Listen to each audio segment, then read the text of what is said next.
Hey, stay tuned to TFRlive.com, your protection from deception.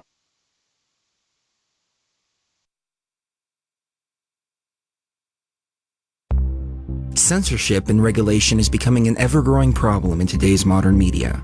From the mainstream to YouTube and Google, the information you're looking for is buried by official narratives and propaganda.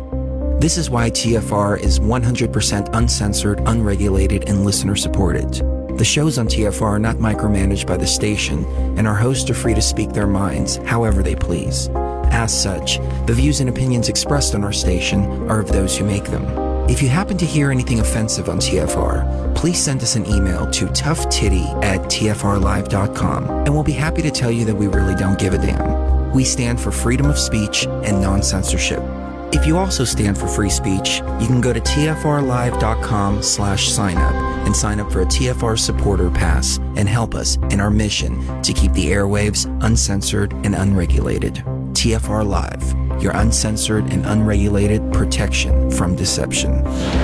Embassy siege over. Provocative behavior. I'm Michael Toscano. The Iraqi military has just announced all of the pro-Iran paramilitary protesters have left the perimeter of the U.S. Embassy in Baghdad after a day and a night of rock throwing and starting fires. The Popular Mobilization Forces umbrella group, which wants the U.S. to withdraw forces from the region, made the call to stand down in response to a request from the Iraqi government. Correspondent Arwa Diamond remains at the embassy for us. The Iraqi security forces are in the area now, and there is a fairly lengthy cleanup operation that is underway. Of course, a lot of questions as to where those Iraqi security forces were 24 hours ago, or even this morning when those protesters were attempting to scale the walls of the embassy. North Korean leader Kim Jong-un warns his country will soon show to the world a new strategic weapon, and he says North Korea is no longer obligated to maintain a moratorium on the testing of nuclear weapons and long-range missiles. Will Ripley reports it's a return to the old form. North Korean leader Kim Jong-un basically announced a return to the kind of provocative behavior that led to the start of diplomacy back in early 2018, saying that they're going to be announcing, revealing this new kind of tactical weapon without actually saying what it is. But we know North Korea has been conducting engine tests at a known launch site. Pot pardons in Illinois as weed becomes legal in the land of Lincoln for people 21 and older. Ending what he called a 50-year-long war on cannabis, Illinois Governor J.B. Pritzker granted pardons for low-level marijuana convictions. These 11,017 misdemeanor convictions represent individuals who have carried around with them a stain on their records for possessing less than 30 grams of cannabis, a stain that has very often prevented them from obtaining housing or jobs or benefits. State officials said about 116,000 convictions are eligible for pardons under the new law. I'm Barbara Cusack. I'm Michael Toscano. You are now tuned into the truth frequency. We are TFR. TFR. Truth Frequency Radio. Astronauts to the moon.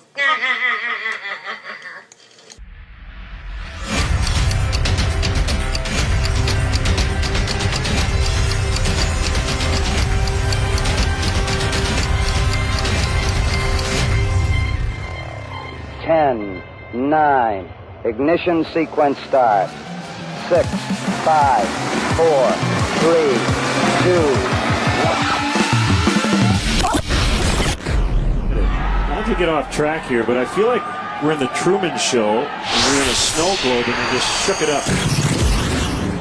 Welcome to reality.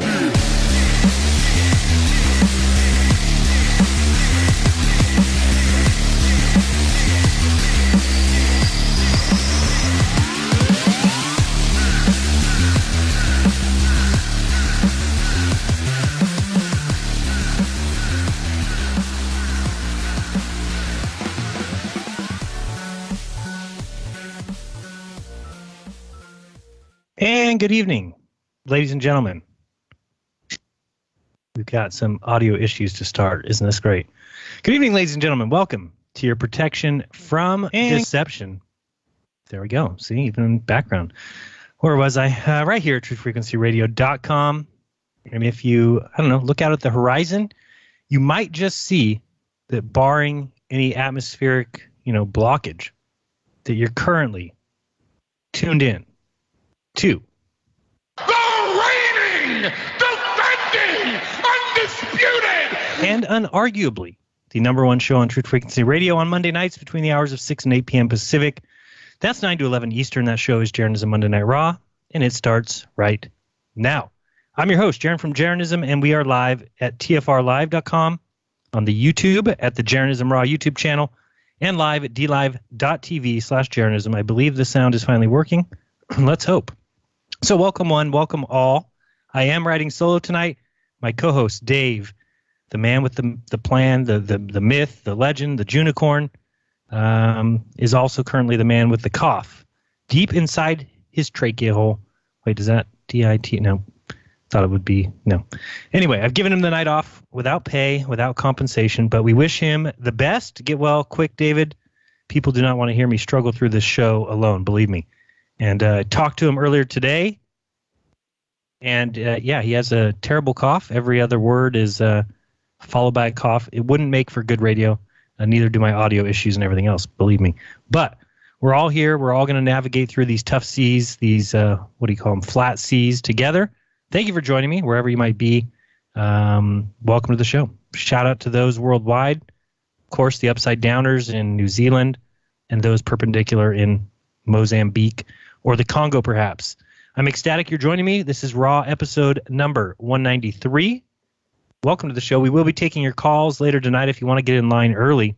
213-233-3998. That is the place to be. That is the place to go. Get in line. Also, I do believe that now, I didn't know if I set it up right. I think you can subscribe to my DLive channel. I don't know what that even means. I don't think anybody's subscribed yet because it's supposed to put a little thing next to their name. I don't know. We'll have to see. Somebody maybe in the DLive chat, can you let me know? Does it say, because I can't see it. Thank you, Doc Michael, for the lemon. Does it say subscribe up in the upper right-hand corner on the DLive, Doc Michael? Can you tell me? Tierra, Plana Medellin, somebody, Glowbusters, anybody? You should use Mike Buffer instead. No, I like that one. Anyway, I don't know if the subscribe button is there. Of course, I'm on my own channel, so I can't see it right now. But if it is there, then, wow, fantastic. Whatever that means, you can subscribe. It is there. Thank you. All right, great. All right, thank you, Glowbusters. Thank you. Appreciate that. What does it say? Jeran, the fat man in the yellow shirt with a top hat was at the conference, was straight up Alex Jones in a suit and face mask. Was he? Thanks, Glowbusters. I appreciate that. Just was checking if it was there. I got an email saying you are now approved for, I don't know, partnership or something like that. Yeah, subscribe. Subscribe is the button that people can hit for whatever reason, whatever that does. I don't know. Might not do anything. So welcome to the show. It is entitled tonight. Oh, I don't even have that up there. Too many things going on. The title for tonight's show is Salton Sea Recap and American Moon. So we'll talk about both those things, but first I did want to talk about awesome Glowbusters yesterday. I was on my ride back, so wasn't very vocal, but it was awesome. We introduced Austin Whitsitt as the newest Glowbuster. Absolutely fantastic. Right before the show, I was actually watching his upload of Why Care If We Question the Earth. I just think he's great. So I'm really looking forward to having him on the show. We're also going to do an interview together. He's going to be on my channel soon, so look forward to that. That should be fun. But he just really gets it. Imagine that, right? He does, and I think he's going to bring a lot to the table. He's helped, he's explained things in ways that I haven't heard anybody else explain it. So I love to hear new people. That's my thing. It's kind of my New Year's resolution. I'm going to do a little bit more listening this year. I want to just continue gathering information, gathering observations, reviewing observations, and just hearing different people's perspective. I think it's something that we don't do enough of. Really in this world, in this matrix, if you want to call it that, it seems like they want people who are just smart enough to run their machines, to do their dirty work, to make their products, but just dumb enough to accept that situation. That's what it seems like. So, yeah, check out Glowbusters yesterday. Another great part of Glowbusters, and I know that Ballbusters did the same thing. Taboo Conspiracy's recent video, Flat Earth confirmed again, 26.45 miles. and 0 curvature. Oh, let me put this in there so we can see that dearth is not here. There we go. Cross them out. No dearth. Anyway, it's a great video. And really, it's the proof that we've been talking about. I mean, there's proof after observation after observation. And this is one you just can't get around. It makes no sense anymore that there is this geometric positioning. You know, I was listening to Nathan Oakley this morning, and I thought that he did something very interesting by adding a new question. You know, he's got his, what does he call them? His housekeeping questions. And the new one is there any evidence of a physical sphere edge capable of geometric measurement? Because at this point, when you watch that video, you will see for yourself that we've got issues. The globe has major issues. It continues to have issues, and it continues to have no answers for it. That's what it seems like is happening. In this case, we've got a 1-foot camera observation. So imagine you're out at the beach, you put your camera down at 1 foot, you do the mathematics, and it places the horizon, which should be in the globe model. Of course, we don't believe this. We know what the horizon really is, but in the globe model, that horizon is supposed to be the leading edge of a sphere. And therefore, when you put that camera down at 1 foot, you should be able to see, I don't know the exact number, it's about 1.3 miles. That's where the horizon should be. Yet, we're able to see miles past that. 10 miles past that. There's platforms out there that we can see, and you just have to go and check out Bo's footage. That's at BMLSB69. Oh boy, I probably got that wrong. BMLSB69. I do think that's right, actually.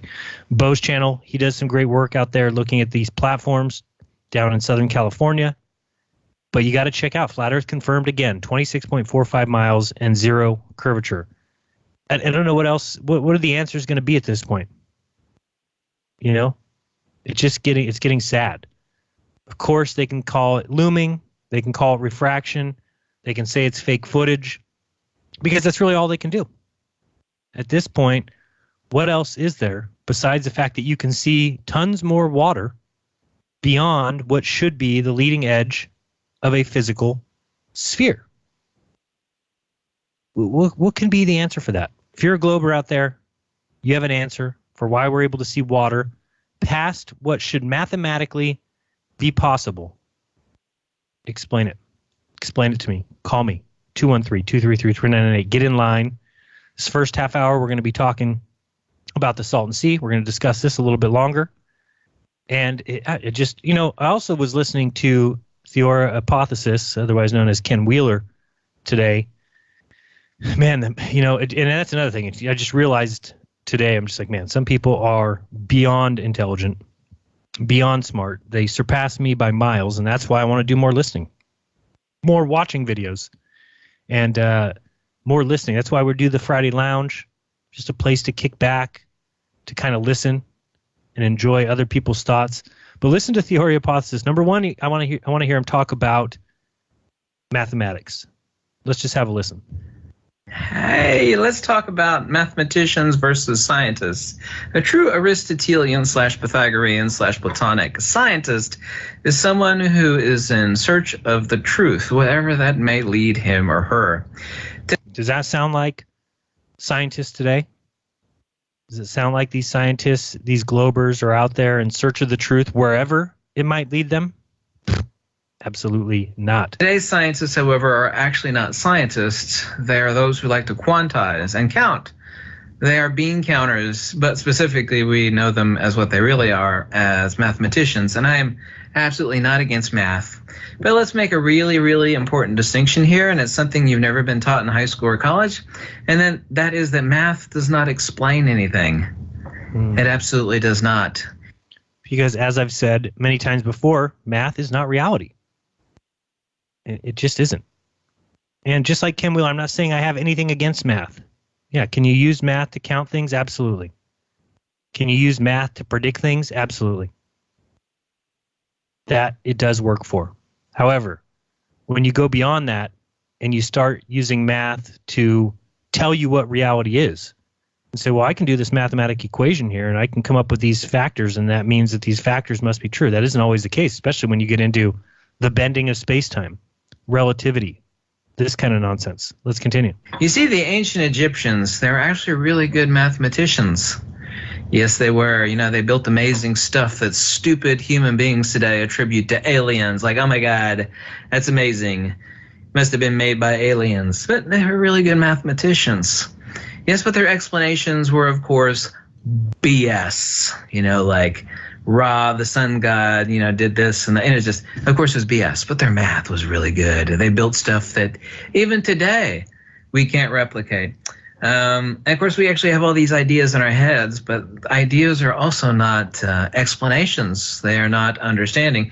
Here's a perfect example, and scientists love to talk about this. They'll actually talk about the Michelson-Morley experiment, but specifically the one that I hear most about is the dual slit experiment.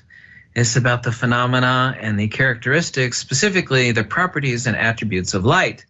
However, the problem with this experiment, leaving out the math, is that it starts out with countless suppositions that are completely incorrect about the nature of light, such that light is an emission, which it's not.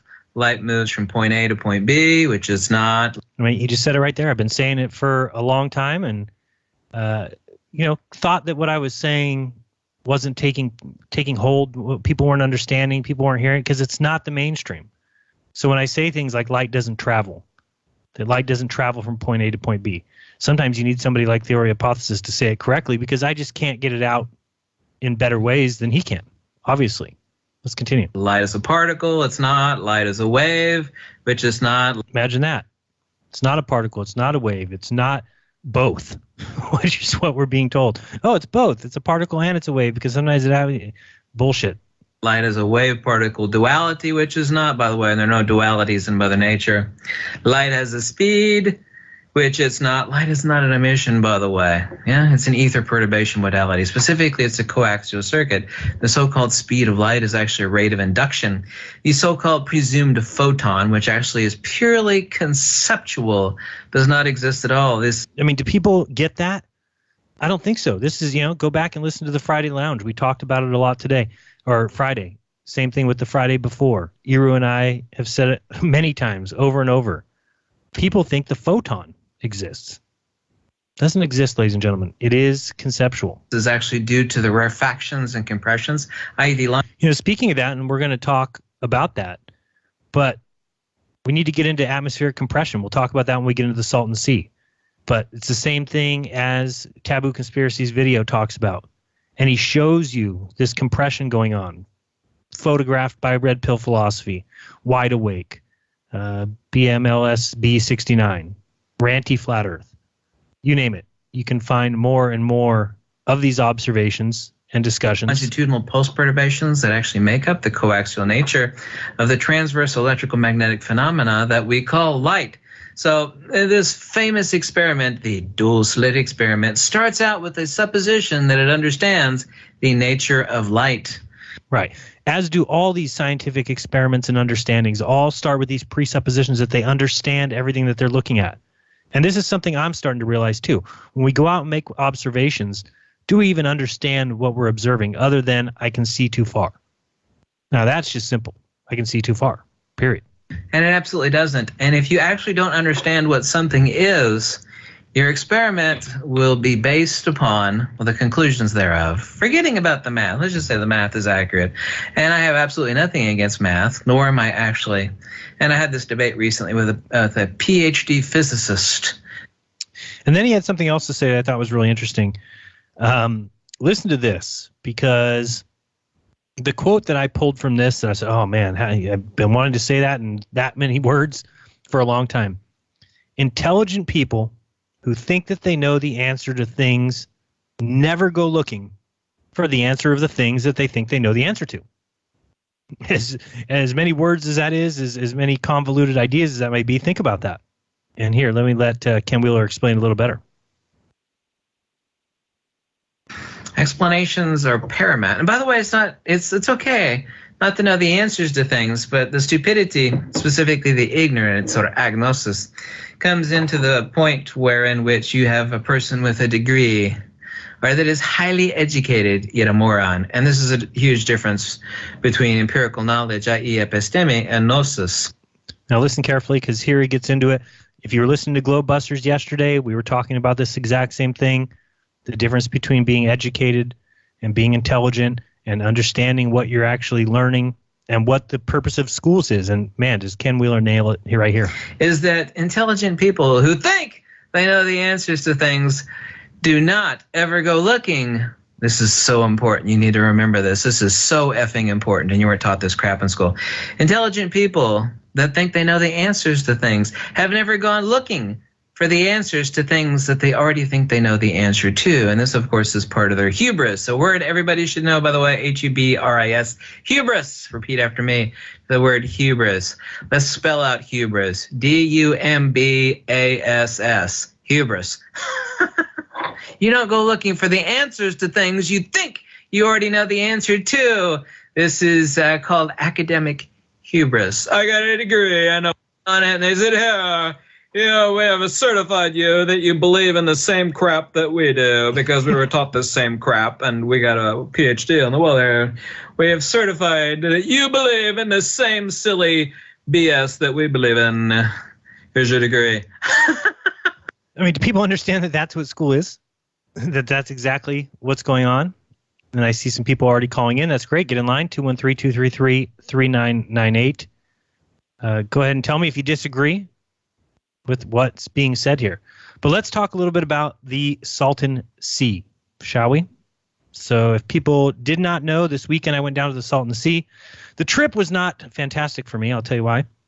The moral of my life, I don't know if you call it my motto, if you will, or whatever, day late, dollar short. Said it many times before.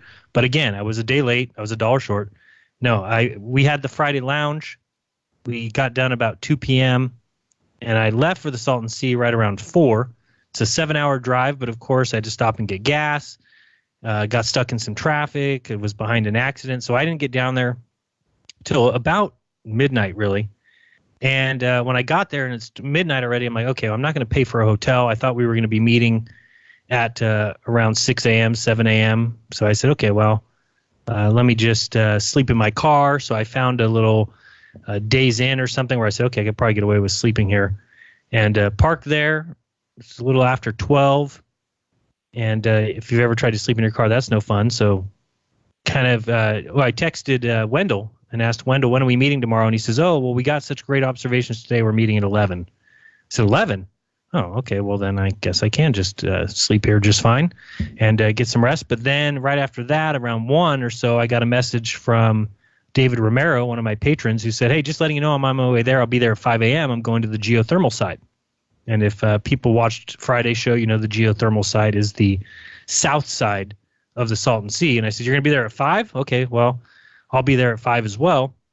And kept trying to sleep and, was texting back and forth with him.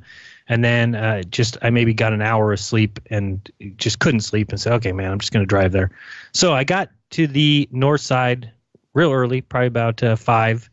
And I saw an amazing observation. And if anybody wants to see what I saw, tune into this Friday's Lounge. I'll make sure I show the videos. Or I might do a video about it, but there wasn't really anything other than I saw the plumes from the geothermal station. And I had to drive down there because I was asking David, who was down there, whether or not he could tell me the height of them. He's like, I really don't know. He was kind of telling me a height I didn't really believe. So I drove all the way down there, which is not a fun drive. That's an hour additional. So I drove all the way down to the geothermal side, took some photographs of those plumes. And those plumes are, in my mind, and you guys can take a look on Friday and tell me what you think. I think that those plumes are about 150 feet. Max. That was kind of my prediction. Also, I learned that the geothermal station itself is very short, maybe 50 feet. And also, and I'll show that as well, but, the geothermal station actually sits below the water level at the Salton Sea, which is just more added proof. So when I was able to see that with the infrared camera to see these plumes, you have to do the mathematics on that and figure out that, you have to remember what I'm looking at, imagine, was 28 miles away. Okay, imagine a city 28 miles from you and picture seeing something 28 miles away. It's pretty incredible. It's quite a distance. So I look down, I see 28 miles, and I see these plumes of smoke, popping up. Now, the other thing you have to remember, and like we talked about, was this atmospheric compression. We have to remember that we've seen all the videos from Red Pill Philosophy, Wide Awake, Bo, Ranty, of what happens. And you have to remember, like I said, that station is only 50 feet. So you have 50 feet of station, you've got 150 feet max of plume compressed, but yet I'm able to see those beyond the quote-unquote horizon, 28 miles in the distance. If you do the math, how much should there be from where I was? There should be 400 feet of drop. So where and how am I able to see these plumes beyond that? Now, of course, Globers will always say, oh, well, the light is bending around the corner. Oh, things are looming. Oh, that's refraction. They've got every answer in the book, but I have the easy answer, which is we see too far, which has been proven and shown and observed over and over and over again. It's very easy for you guys to go out and do this yourself. Go to the Salton Sea yourself and do these kind of observations. Now, like I said, those guys got there at 11, and the reason why, and when they got there, they drove down to the south side and tried doing mirror flashes, and that particular day, which is, like I said, day late, dollar short, there was what looked like smoke to us. We were asking, is there a fire? Is there something going on behind you? Because right in the direction of the station, there was like a brown, almost looked like fire smoke that was blocking our view. They tried doing mirror flashes. We didn't see them. And so that was basically the end. Now, they weren't upset, and I'm talking they as in Shelley and Wendell. Why weren't they upset? Well, because they had gotten the observations the day before. They say they got both mirror flashes and laser observations on Friday. So by this coming Friday, I hope to have their footage so that I can show you that. But they also are making a documentary behind what curve, and they probably will be using that footage for their documentary. But for me, I didn't get to see the mirror flashes that I was hoping to see. There was some atmospheric blockage, but I was able to see the plumes, and I'll be able to show people my observations of that, which are simply still impossible on a sphere. But, I was tired. I had literally no sleep and was there super early and working. It was just David and I up until about, 9 or 10 when Carrie woke up. She was there in her trailer. I think that Lumberjack Brooke got there right around 9 whenever I came back from heading down to the South Shore. But it's just simply impossible what I was seeing unless you believe that things are being lifted up and displayed beyond horizons, and it just makes no sense. It just doesn't. You shouldn't be able to see that far. And again, we've said this numerous times over and over again. We see too far. And again, when you look at Taboo Conspiracies video and you start realizing that even geometrically, when you put that camera at 1 foot and you should only be able to see 1.3 miles, when you're able to see water and horizon, not just slightly past, not at 2 miles, not at 5 miles, but that second platform is like past 10 miles. So, you can round that up 11, 12 miles. And even his observations at 100 feet tells you that the horizon should be like 12.5 miles. And yet we're seeing further. The horizon is further than 25 miles, well beyond those platforms. So what can be the answer now? And we've been saying, because we know, as flat earthers, we know that the horizon is not a real place. It's simply where the sky appears to meet the ground. But that's not how it works in the globe world. In the globe world, it's that horizon is the leading edge of a sphere. And therefore, if you see water beyond the leading edge of a sphere, well, how is that possible? But again, believe what you want. You guys can believe in the stories of heliocentrism. You can believe in all the lies that are being told to you. I choose not to. At this point, I don't believe much anymore. I really don't. And we got a break coming up. When we get back, we're going to finish up talking a little bit about the Salton Sea.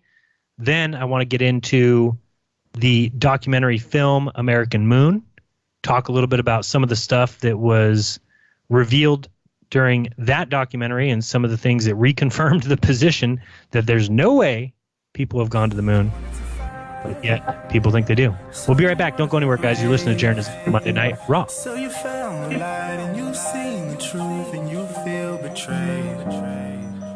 Well, it comes with cost, a price too large, as if we're really just born to die.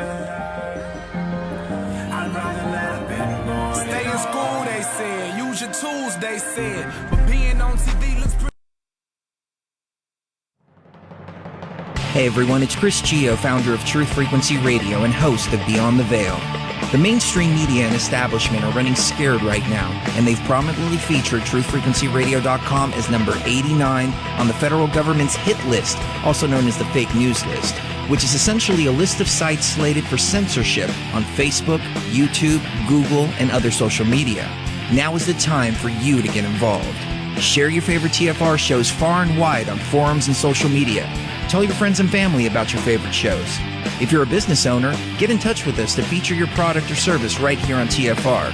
And if you haven't done so already, become a TFR supporter now and get unlimited commercial-free downloads in high quality. Visit truthfrequencyradio.com/sign-up. Thank you for making TFR the leader in independent and uncensored talk radio. Truth Frequency Radio, your protection from deception.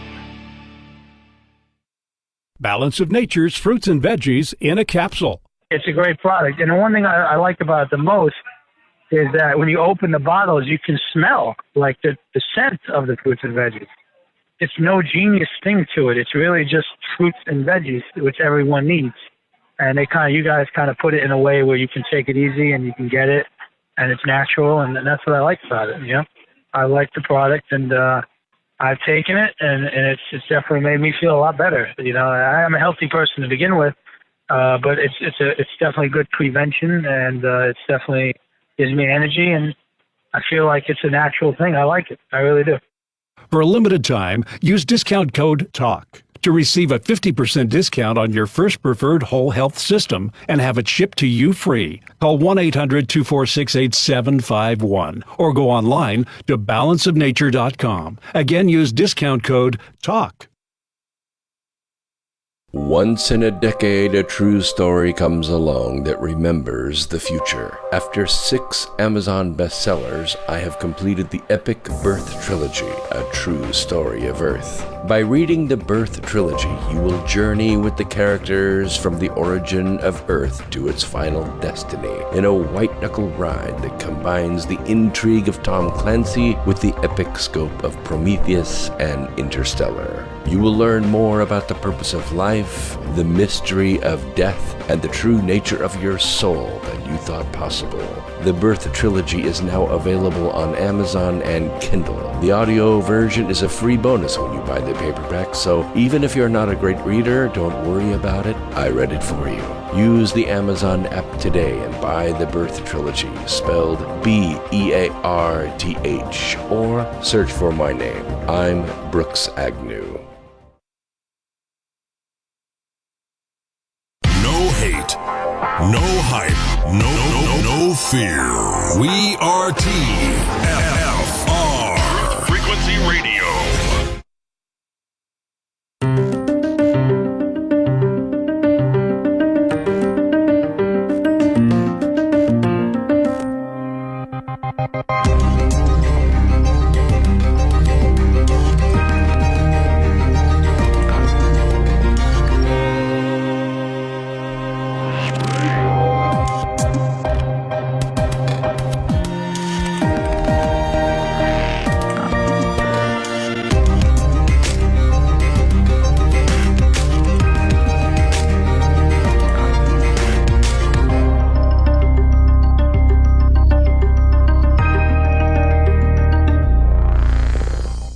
All right, welcome back to Jeranism Monday Night Raw. Thank you so much for joining me. Also, thanks to Kristen Michelle. I believe she was the first one ever to subscribe monthly to my D Live. I have no idea what that means, but I thank you anyway. Also, we got a $3.33 super chat from Commercial Sound and Video who says, I believe in not believing. Yeah, I believe in that as well. I do totally agree that you just don't want to get stuck in a belief system. And, you know, I'm even guilty of that. I think everybody's guilty of that. Sometimes you get so locked into it, you fail to realize that there is issues. There is issues with the AE map. There is issues with all of it. But there's much more issues, many more issues with the globe Earth and everything that we've been presented. And I simply refuse to become a believer when I'm not given adequate evidence to substantiate or support that belief. And that's the problem.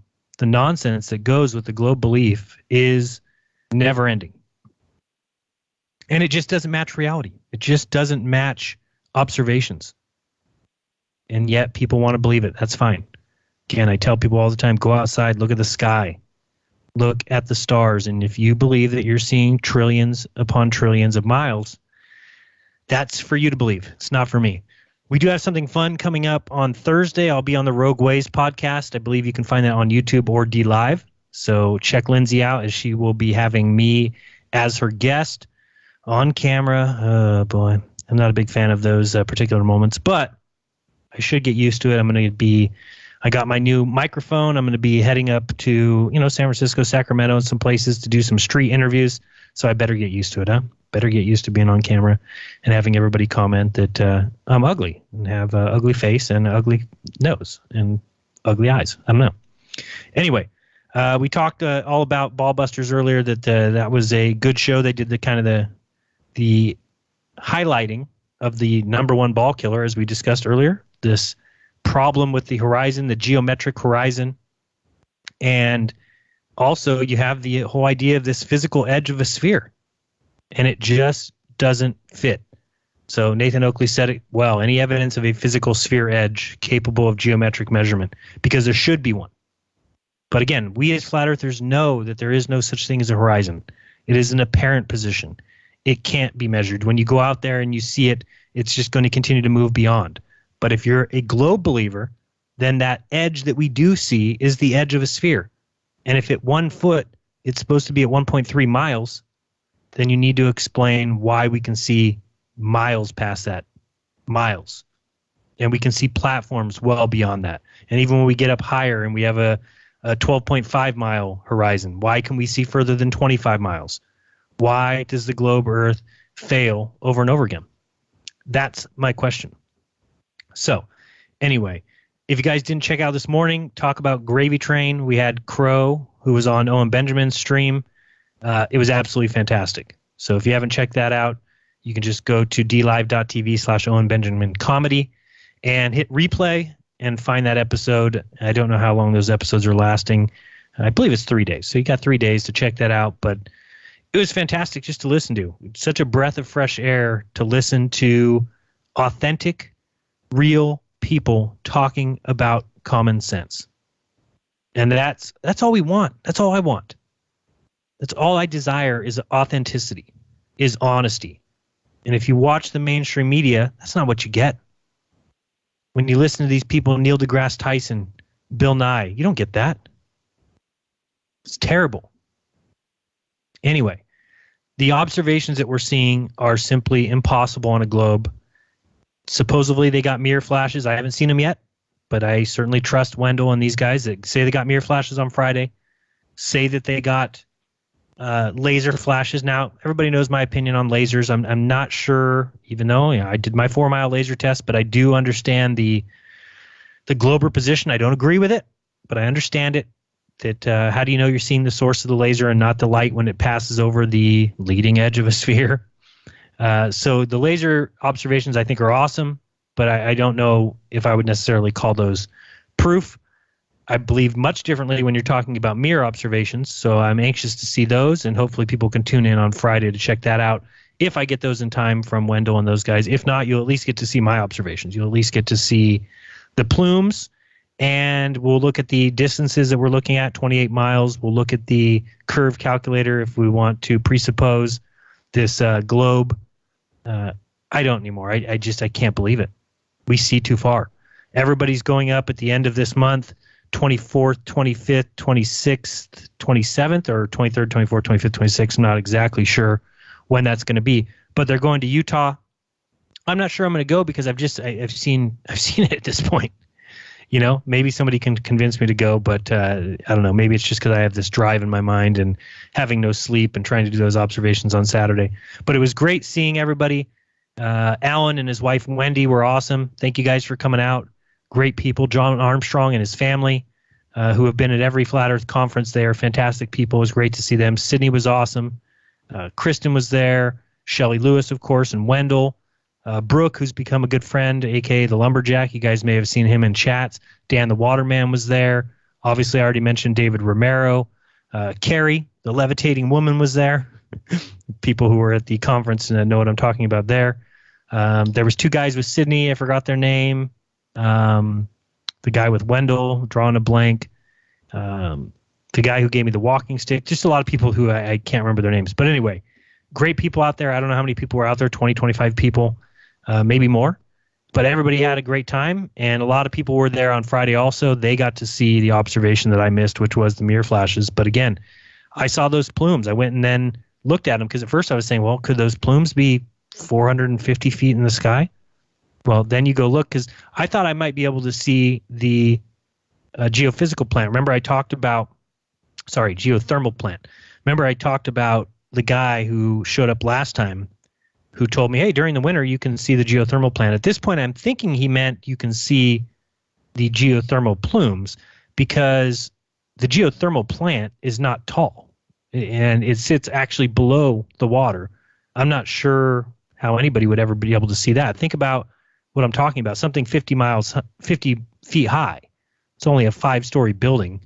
How would you be able to see that from 30 miles away with compression that we've seen proof of? Think about, for instance, the footage by Red Pill Philosophy that shows the apartment complex or the hotel buildings, and you can see how the floors get increasingly small and small and small and small. That such a small distance at 28 miles, and that building he was looking at was certainly not 28 miles. But when we're talking about the geothermal plant, I just don't think you'll see it from that far. So he said you could see it. I think he was talking about the plumes, but even that should not be able to be seen. And I had to go over there and check it. It was an hour drive there, an hour drive back. And then when Wendell got there and said, all right, we're going to go over there and we're going to have everybody follow us after the mirror flashes. It's like, what? Everybody? I was already there this morning. But again, hour there, hour back. And on the way back, you get stopped by the Border Patrol, who on the second trip back asked me to open back door and inspected the back of my car for some reason. But then said, you a citizen? Yes. All right, you can go. Well, thank you very much, officer. I appreciate that.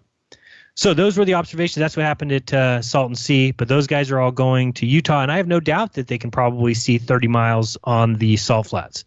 I have wanted to see the Salt Flats, so it's still keeping it open. Again, I might have a bad taste in my mouth from a extremely long drive, 7 hours down on Friday night.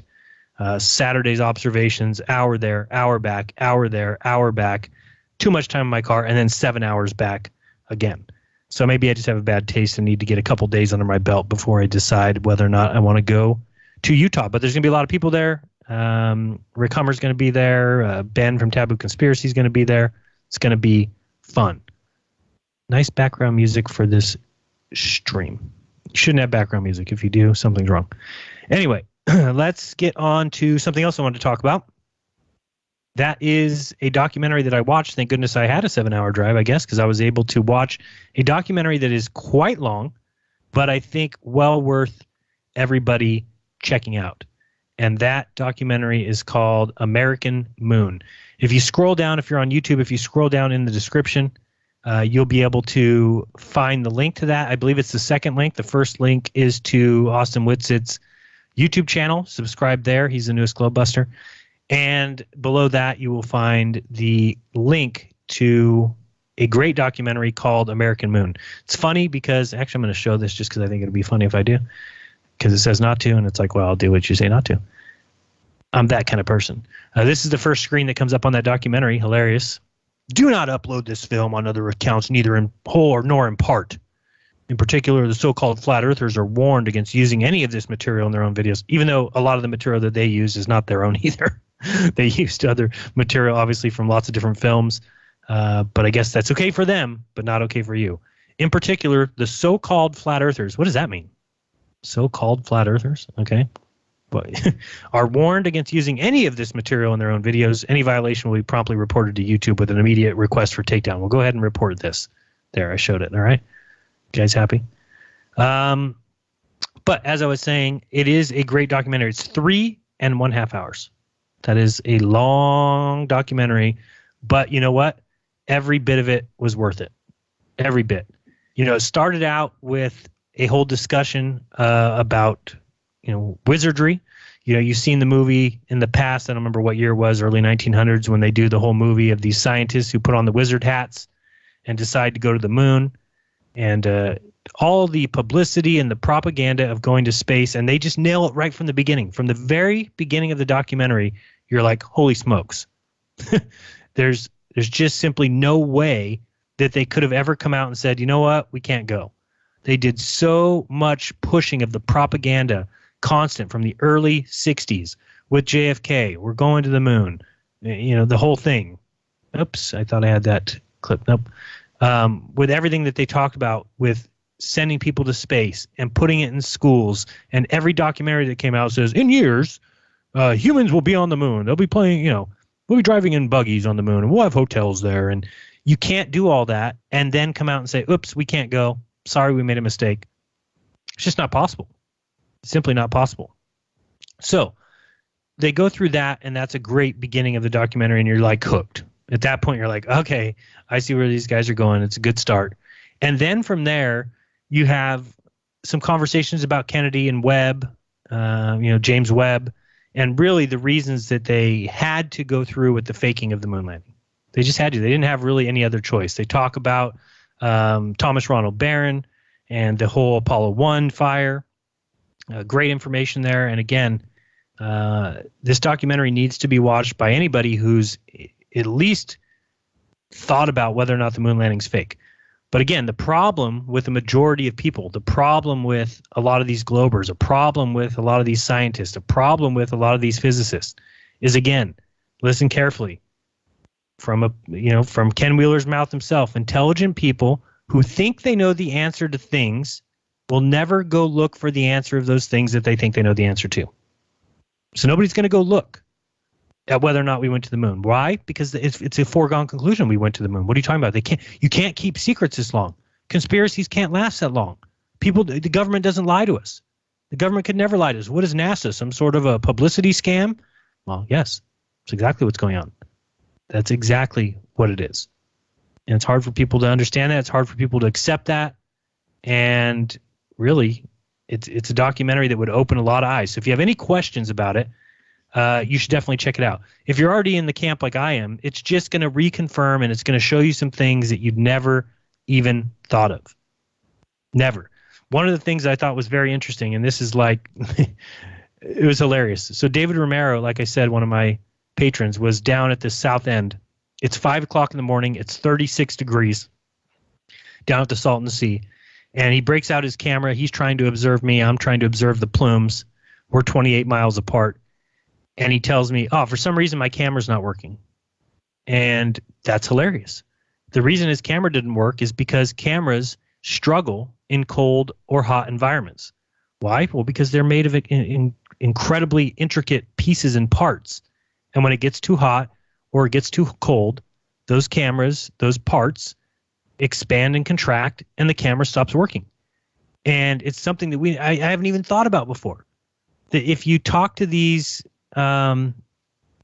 photography experts, that they'll all tell you, cameras that, once you get to a negative 40 degrees, the camera won't work.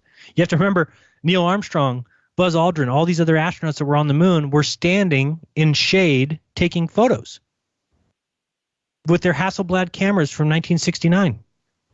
And these cameras, you'll listen to this documentary, you'll hear the photography experts themselves tell you, it wouldn't work.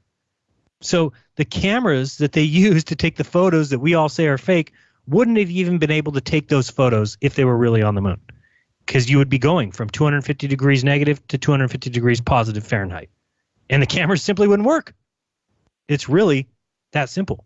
So it's things like that they bring up in this movie, and you're like, oh, wow, this is starting to, it's even opening your eyes more than you thought. More than you've even realized. Another thing that they do is they absolutely bury time and time again the Mythbusters.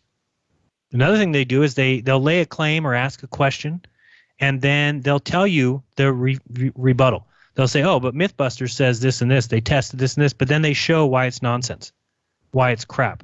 It's like when Mythbusters had to prove, these shadows, they seem to be going, we've seen the shadows that aren't parallel. So Mythbusters comes along and does a little test themselves and show that it is possible. But in those tests that they did, they used a studio light, which is exactly what we're all saying that they used. So they're showing us, see, with this studio light, you can get the same shadows that they got on the moon. We're like, yeah, because those photos on the moon were taken with a studio light. That you just proved yourself right there. And it happens over and over and over again.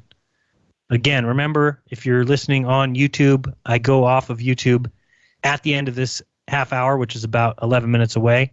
If you want to call in, 213-233-3998, tell me why you think we went to the moon. Go ahead, do it, I dare you. And another super chat, thank you very much. Zayla Radin tuned in again. Thanks for your time and effort. And Josh Horn, thank you very much. Appreciate your red thumbs up. And appreciate everybody listening. And again, that's what I'm going to be doing more of this year. Just listening. Listening to this documentary, which just gave me so much information, gave me so much knowledge. And it's great because you can never look at the moon landing again the same after you've seen this documentary or after you've seen the stuff that we've been putting out for 5 years. But it's just reconfirming over and over again. And all you need to look at is the fact that we haven't been back. I mean, that's really all you need to look at. If it's so easy to go to the moon, then it's easy to go back. Why haven't we been there? Why haven't we gone back? Doesn't make any sense. So the documentary goes on even further. Most of it is done with interviews with photography experts. They even rounded some things that we've been saying in the flat Earth community for a long time. That's why I think it's funny that these guys say, "Oh, don't use parts of these films," when they're using the exact things that we've been saying forever. It's flat earthers that have found the fact that the retroreflectors are proof of the moon landing. No, they're not, because it happened in 1962 by MIT. You're able to bounce lasers off the moon without retroreflectors there. So how can it be proof? And they show documents from NASA showing that NASA even says, oh, it's proof because we put the retroreflectors there. How is it proof if you can bounce signals off the moon regardless? It's not proof at all. Same thing with moon rocks. That's another one where they're like, no, it's proof that we went to the moon because we have moon rocks. What do they have? They have interviews with scientists and physicist experts and everything who say, oh, the moon rocks could be made in a lab. You just take these rocks and you blast them with certain radiation and you can create moon rocks.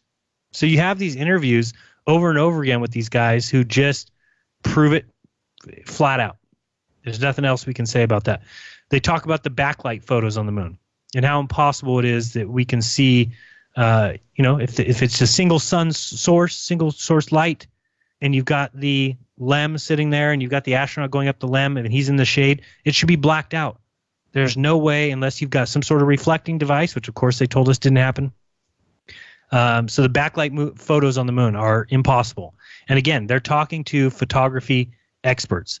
And they show you, it's the whole, well, these guys, look at them bouncing on the moon. Well, they show you how it's very easy to do with balloons, how it's very easy to do with wires, and how it's been done with wires for movies like Magnificent Desolation and other such things like that. They show you how the backdrops of the moon can be redone. They show you how front screen projection works. And they talk to real photography experts who show, is this possible to be? And they say, absolutely, that could be fake. That's easy. They could have done that in 1969. They had these tracks. They had these, and they show some photos I've never seen of like photorealistic 3D models of the moon sitting above with tracks below them that you can run underneath to take photos that would look just like the landings.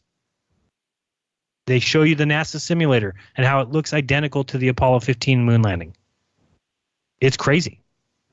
And people need to check it out because, and they talk about the Van Allen belts, which is something I've never really completely understood, how these belts just exist. Like you can jump out the top of them and not hit them. Of course, they go through different documents showing you that NASA goes from in one sentence saying, oh, well, the damage to astronauts would be nothing, it would be nil, to that video everyone's seen of the guy saying, oh, well, we've got to solve these problems before we go back to the moon. Well, why don't you just do what you did last time? How hard would that be? Shouldn't be hard at all. Then you've got something I'd never considered before or seen before, but think of a picture of like Buzz Aldrin standing on the moon, and he's like in a spotlight. He's in a bright light, and behind him and to the side of him, the moon is a darker color. And, you have to remember those cameras didn't have flashes on them. And what you're looking at is impossible unless you have a studio light. And they go through the facts and they show you. They just show you straight up how impossible it would be. But the best part I liked about it was the constant exposing of Mythbusters to show you exactly everything that they did to fake it all. And Mythbusters saying, it's the whole thing with the flag moving. And I've had people say, oh, well, the flag moves because an astronaut touches it or just touched it. And then Mythbusters goes as far as to say, well, show us first the flag moving without an astronaut nearby, and then we'll believe your conspiracy theories or whatever. And like I've shown many times before, Apollo 14, they get in the capsule, they're in the LEM for 15 minutes, and then the flag blows over. And the flag turns, and we can see it waving, and then it goes back. So it's not, I've heard somebody say to me before, well, maybe the stick became dislodged in the ground, which caused the flag to move. Well, then what did it become dislodged back the other way, and the flag flew back the other way? No, doesn't make sense. Again, you're talking about these photography experts. They know what they're talking about. It's so great. One of the photography experts actually is being shown pictures and asked questions about him, and he's looking at him. And eventually he just says, well, I don't want to say that the moon landing was fake, but I'm 100% sure that these pictures are fake. Can you imagine? Absolutely unbelievable. So again, like I said, the link to American Moon is in the description. They talk about the lunar lander. I'm just trying to remember things here off the top of my head. The lunar lander and how it had, basically Scotch tape holding it together. And then they have, the rebuttal to that, which is, oh, well, it reduced the weight of the craft by using Scotch tape. Can you imagine that thing flying in space, landing on the moon, taking off from the moon, and holding together with Scotch tape? They talk about the blast crater. And again, it's that one thing I've heard people say before, oh, well, there wasn't an engine that wasn't very strong. It wasn't strong enough to blow the cloud away, to blow the dust away. Well, then those same people have a question about why there's no dust on the footpads. And they say, oh, well, because the blast crater was so strong that it blew all the dust off the – make up your mind. Which one is it? You can't be both. And this is the problem with everything that you get with the whole idea that we went to the moon, that they can never get it right. They can never – and this is the problem with lies, right? Lies will expose themselves eventually because you can't cover all your bases. And this is the problem. The end of the documentary, they talk about, of course, Neil Armstrong, Buzz Aldrin, what happened to those guys, Mike Collins, some things. I mean, those guys quit NASA before the Apollo missions were even over. They all quit. James Webb quit before Apollo ever took off. These guys that were integral parts at the beginning just eventually quit. Buzz Aldrin becomes a drunk and a drug addict. Neil Armstrong becomes a recluse. Mike Collins quits working for NASA, goes to work for some museum. How about the guys not signing or swearing on the Bible? I mean, how many times have I brought that up? It doesn't make any sense. There's an interview with Buzz Aldrin where he's talking about the advice that he has for young people who might be interested in a space career. And he says basically, oh, well, I warn those people to not be so excited and to watch out because there's a lot of nonsense going on. Or you have the Neil Armstrong interview that he does where he talks about truth protective layers. But the swearing on the Bible thing is one I'll just never understand. And I thought they said it best in that documentary by just saying how easy it would be to get rid of this guy. Yeah, I understand. Maybe that's somebody bugging you. Maybe Bart Seibel is bugging you, keeps coming up to you and telling you, hey, swear on this Bible. Well, all you have to do is put your hand on the Bible and say, I swear I orbited the moon. That's all he asked Mike Collins to do. What did Mike Collins do? He ran away like a little girl. That's what he did. He ran away. What about Buzz Aldrin? What did he do? He kept running away, eventually punched him in the face. Wouldn't it have been easier, Buzz, to place your hand on the Bible and say, I swear I've been to the moon? Can you imagine any reason why you wouldn't do that? Neil Armstrong, will you swear on the moon? No. Anyway, guys, we'll be right back. We're going off YouTube. We'll see you on the other side on DLive or on Truth Frequency Radio. Not going to hurt this jerk.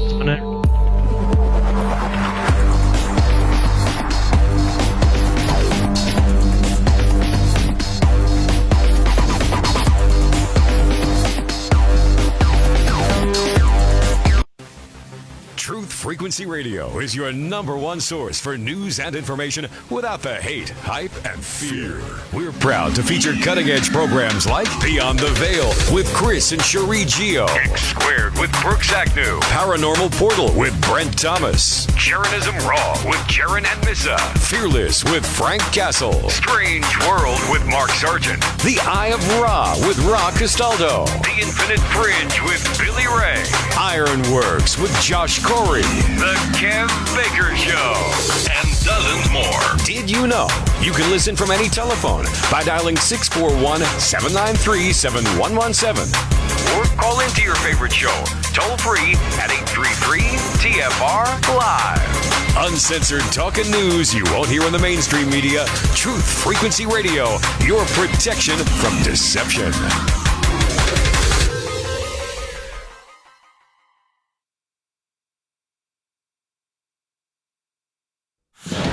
Embassy siege over. Provocative behavior. I'm Michael Toscano. The Iraqi military has just announced all of the pro-Iran paramilitary protesters have left the perimeter of the U.S. Embassy in Baghdad after a day and a night of rock throwing and starting fires.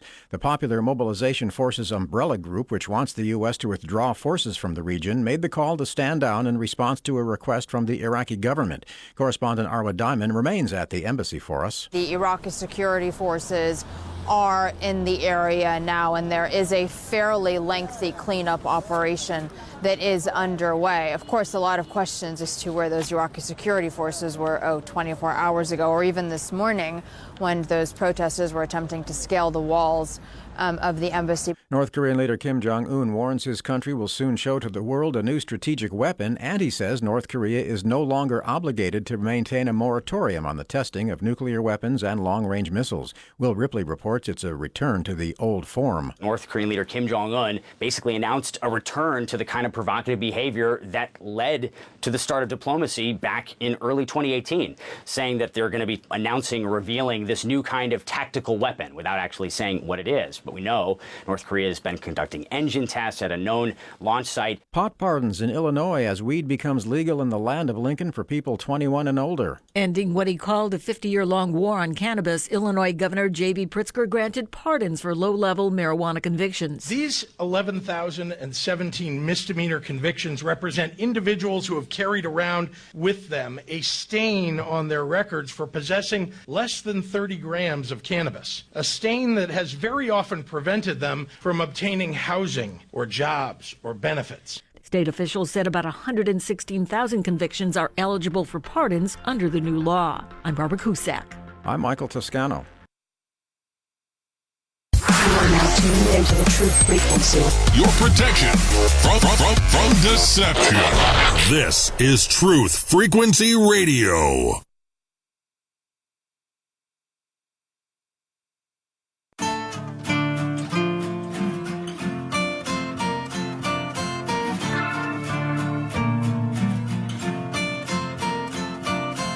Weekday. Don't be surprised, don't be surprised. Walk like us. They even talk like us. Walk like us. But they are not like us. On the weekday, you can see the signs, you can see the signs. They wear the disguise. Look into the mind's eye. There's nowhere to hide. Don't stick all the lies.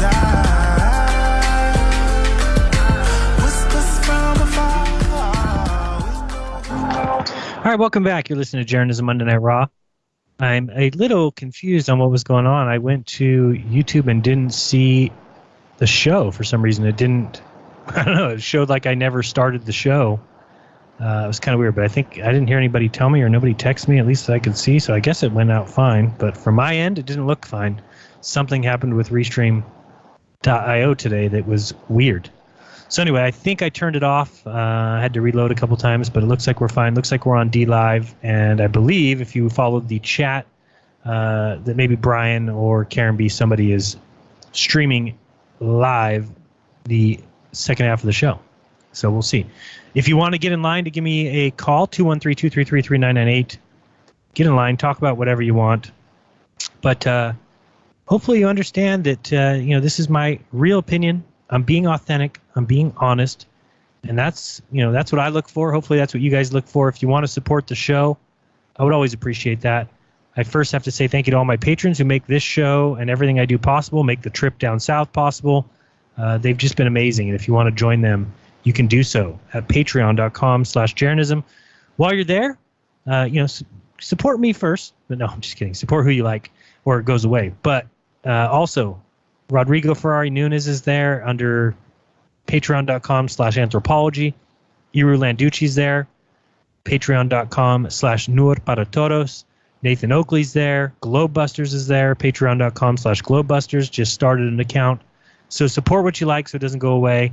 That's what you should do. So support me if you want. Patreon.com/Jeranism.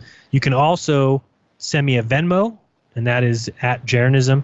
You can also do Cash App, which only one person has ever done, and that's Alan, by the way. Shout out to Alan and his wife, Wendy, again. But Cash App is $Jeran Campanella, Jeran Campanella, Campanella.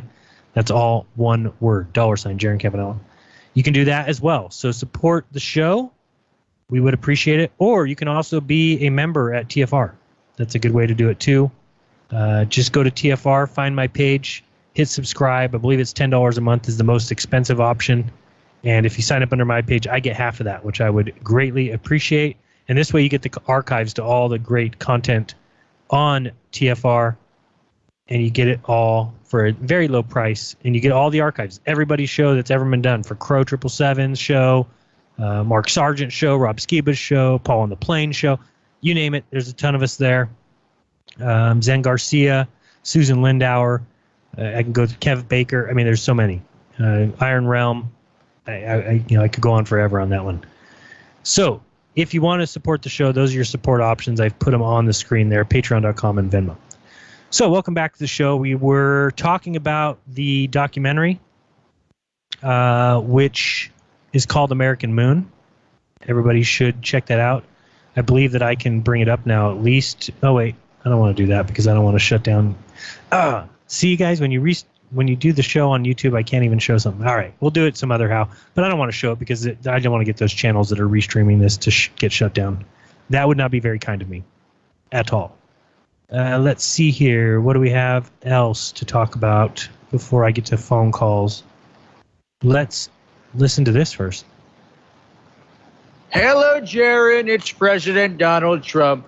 I wanted to wish you and all your subscribers a happy new year. 2020 is going to be the year of flat Earth. No more collusion with the globeheads. The globeheads' time is coming to an end, and I gotta say, there's a total witch hunt going on to take out all the great flat earthers. My favorite YouTube channel is Jeranism. Totally recommend subscribing to Jeranism today. It's big league. 2020, let's keep America flat. Let's. Thank you very much. Mr. Trump. Very nice of him to show up and give me a shout out. His favorite channel. Of course, I've heard him also say that about Globebusters and a few others, so you never know. Let's see here. Oops, what's going on here? Nope. Okay, just checking on a few things, make sure we're still here. We are. So I'll just finish up about the, so I think I didn't really cover it well, but, the picture of Buzz Aldrin where he's standing on the moon, there's different pictures of him doing experiments. If you look at those photos, clearly you can tell that there's a bright spot. They're sitting in a hot spot, standing in a hot spot, and around them it gets darker. Now think about when you go out during the day, the sun it lightens the whole area, your whole street, your whole city. The sun brightens everything. There is no dark spots. If there is, it's because of clouds. Well, guess what? There's no clouds on the moon, right? But in every episode, in every photo, in every photo, you're seeing these dark spots on the edges. And, you can talk to these photography experts. They'll tell you flat out, It's not vignetting. It's not the other things that you've heard a million times from people. They talk about the astronauts being on strings, on steel ropes, the glints that are coming off of them. They talk about the dust coming off the rover. Another thing that I'd never seen before is they showed the dust on the side of the rover. They showed the dust. And remember, in order to have dust that sticks to the side of a rover or sticks to the astronaut suits, you have to have moisture. Otherwise, the dust particles will just fall off. But nope.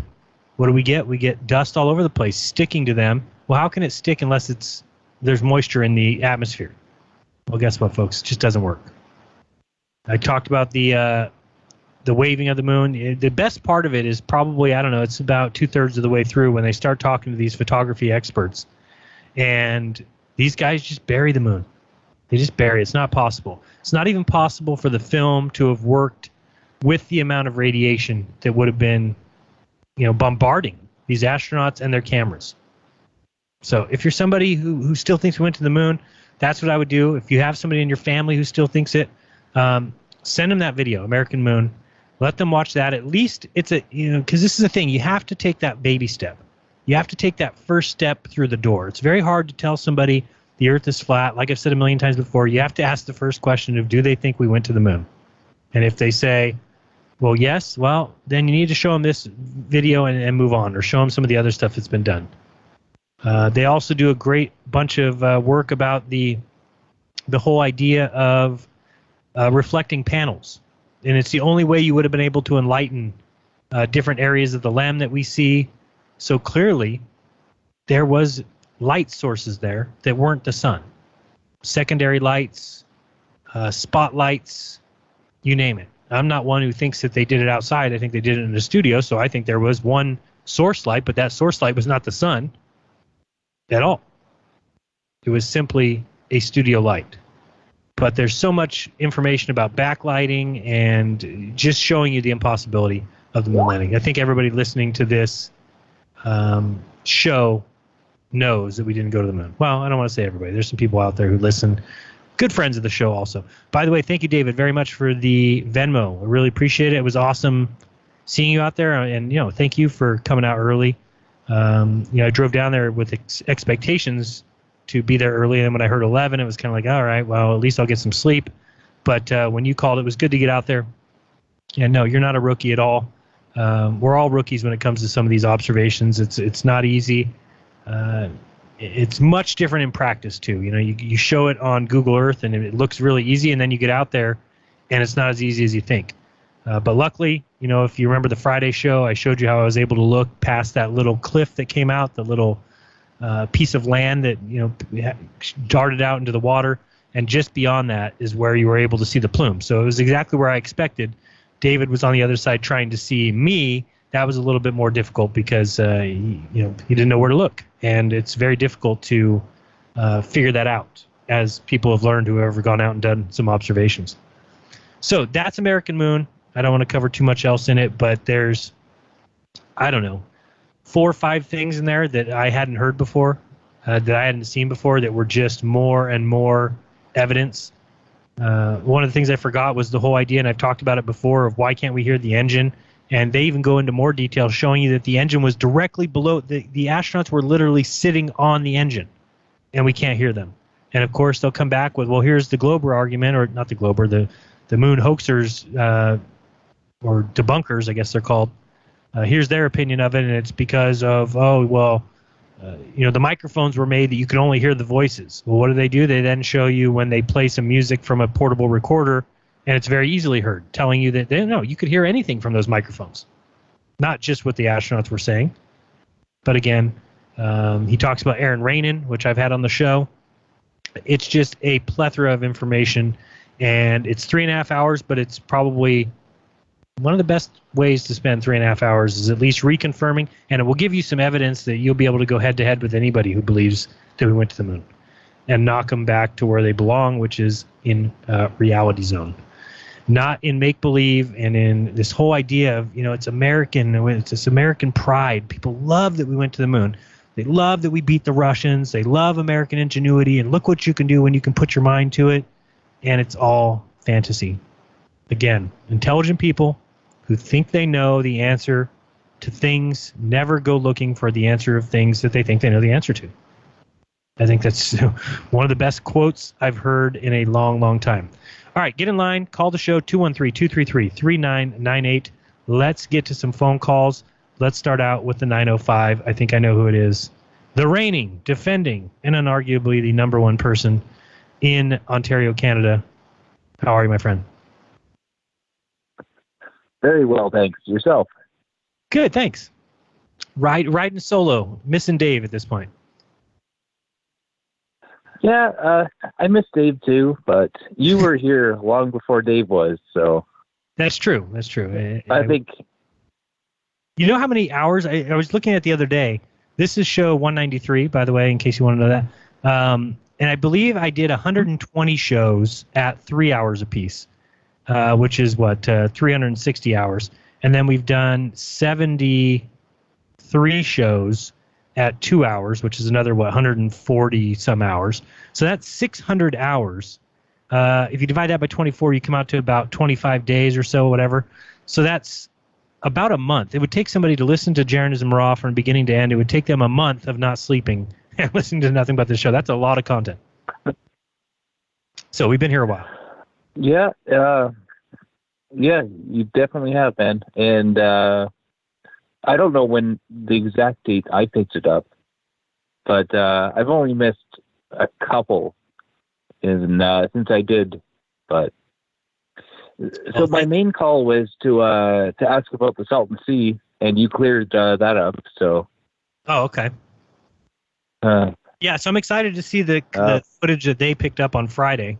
I was upset. We had everybody there trying to see the mirror flashes, but for some reason, and you'd have to ask somebody that was there. Maybe we'll get a call from some people that were there. I'm not sure. I think Dan the Motorman might be on the call on the phone. I'm not sure, but he'll tell you. There was this brown cloud that had kind of blocked that general direction. We were asking them, "Is there a fire behind you? Is something going on?" Because it wasn't there early in the morning, and then by the afternoon when we were doing the observation around noon to 1, there was something blocking that direction. So. But they say it wasn't there the day before, so I can't wait to see that footage. Check it out on Friday. Looking forward to it. Also, your YouTube was working just fine. I don't know what issue you had. Yeah. Yeah, well, I was right there till the end. Okay, yeah, good. Well, no, there's what they call a live, I don't know, it's like the live studio or whatever.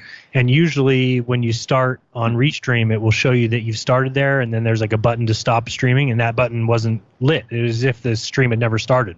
But it was live on YouTube, so that's good to know. There was some error along the way, but glad it didn't affect you guys. I hate the beta, man. I hate the beta. Yeah, I know. Give me classic. Give me classic. I know, we don't like change, huh? All right, anything else before I let you go? Well, we do like change because we all believe that it was a ball spinning in space, but no, I'm not sure. Regardless, anyway. All right, well, thanks for the call. I appreciate it. Yeah, it's not. I don't know if I would necessarily say I like change, but I'm open to it. Change your mind with any new information. Keep your ears open, your eyes open, and take the good, leave the bad. Let's go to the 818. You're on with Jeran DITRH Monday Night Raw. Who's this? Hi, Jeran. Dan, what's up, my friend? It was great to see you, and it is just great what you're talking about with everyone else that, we know, but we still need to go prove it, and that just shows you the integrity the flat earthers have.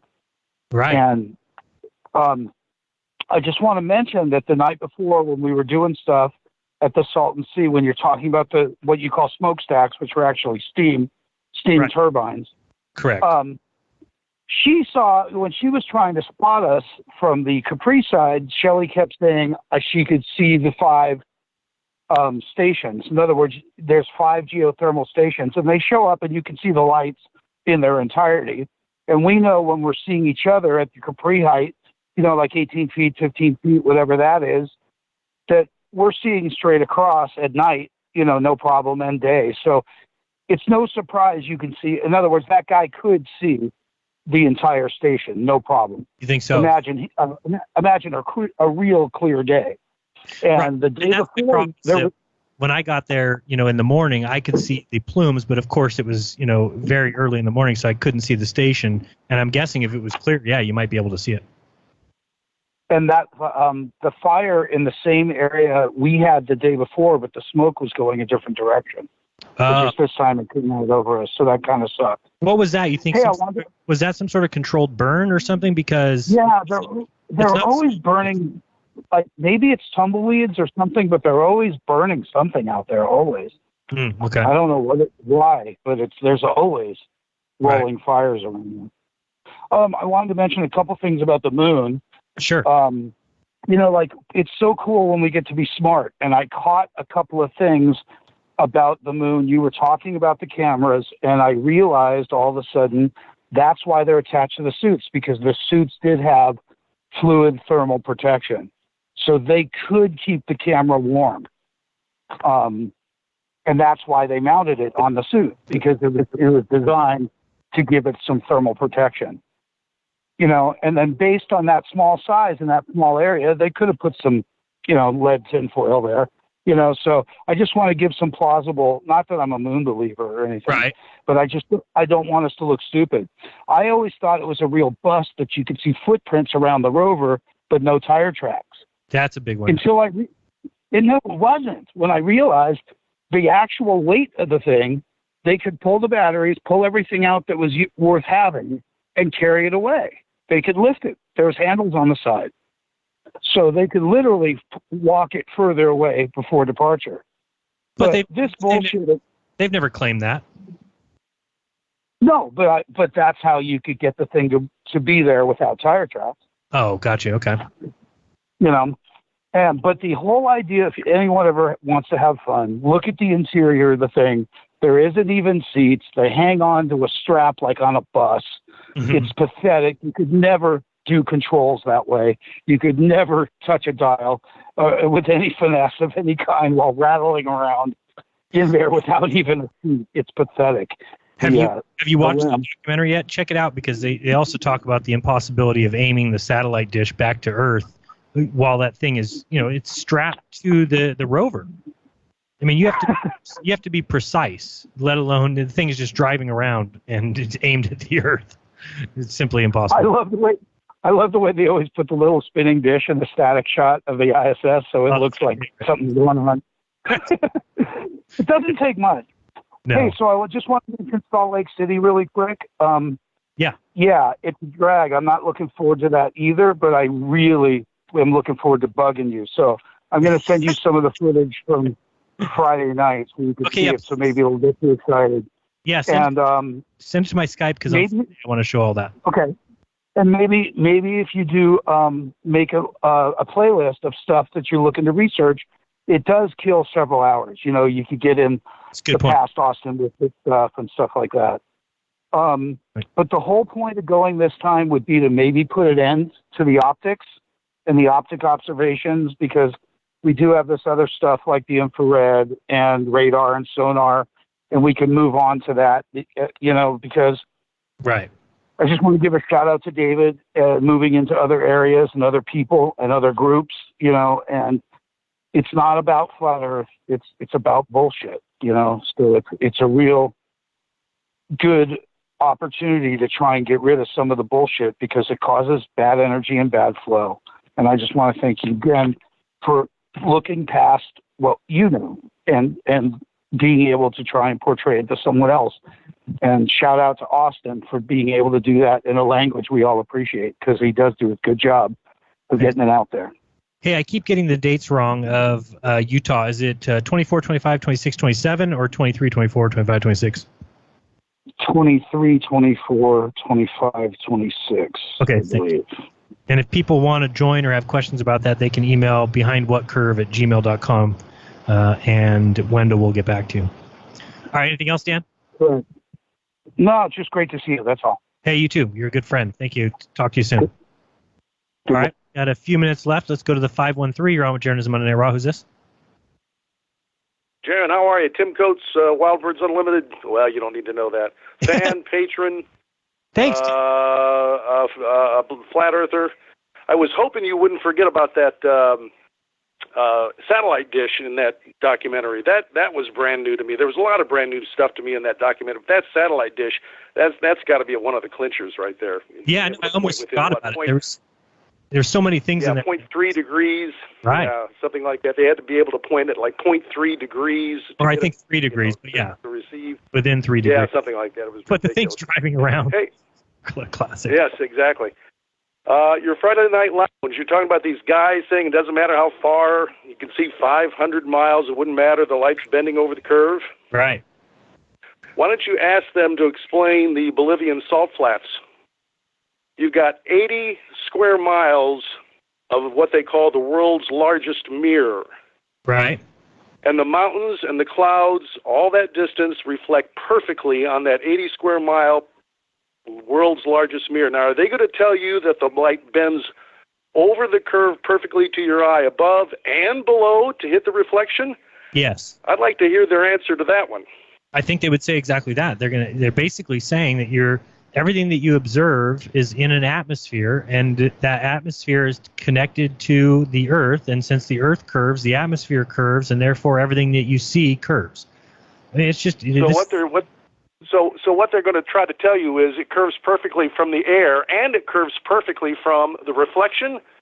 Tell them they've got a whole nother brain to get involved if that's what they think, because that's just impossible. You can't have a perfect view from the air and a perfect view of that perfect reflection at the same time. Can't happen. It can't happen. But again, it's the same thing I keep saying. That these guys who think they're intelligent, they're not going to go looking for answers of things they think they know the answer to. They think that they already know the answer to the shape of the Earth, so why would they even look into flat Earth? It must be ridiculous. They already know the answer.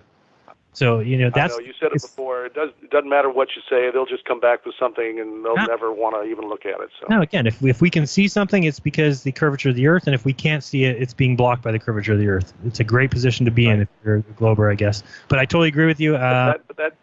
That reflection thing, I think that would probably stump them if you ask them, because I don't know how you can answer that one intelligently.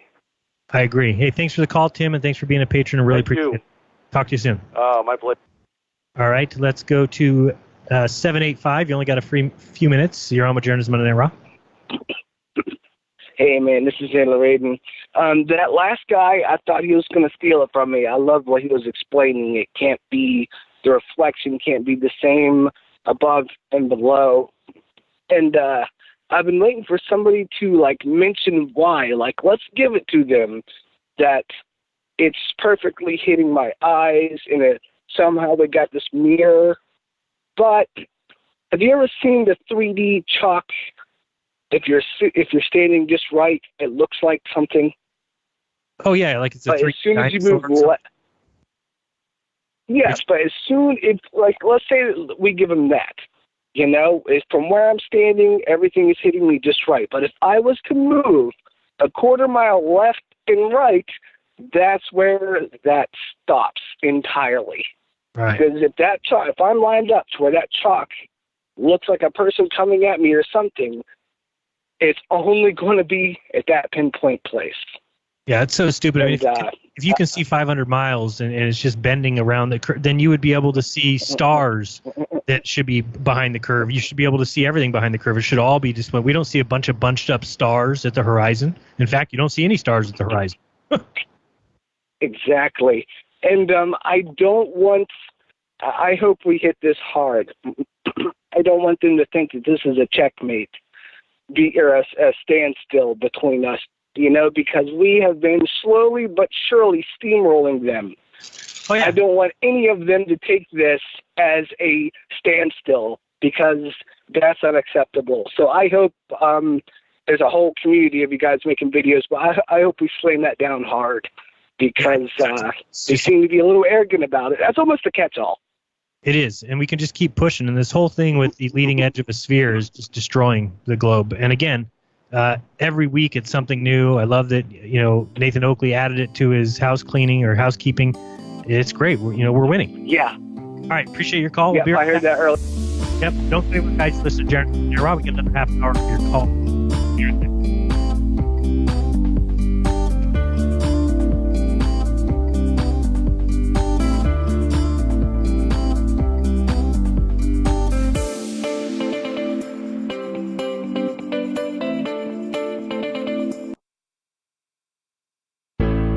The reviews for Extendivite are amazing. Here are some from Amazon. September 2018. Extendivite works in keeping my blood pressure in the normal range. I've been using Extendivite for many years now. May 2018. Great product. I use regularly and I rarely get sick. March 2018. This product has relieved what appeared to be angina pain in my chest and shortness of breath after climbing stairs. I'm quite happy about it. February 2018. My husband, son, and I have been using this product for a few months now, and we have noticed an improvement in our joints and blood pressure. Tell us your story. Get Extendivite today. To order, call 1-877-928-8822. That's 1-877-928-8822 or visit heartdrop.com. Extend your life with Extendovite.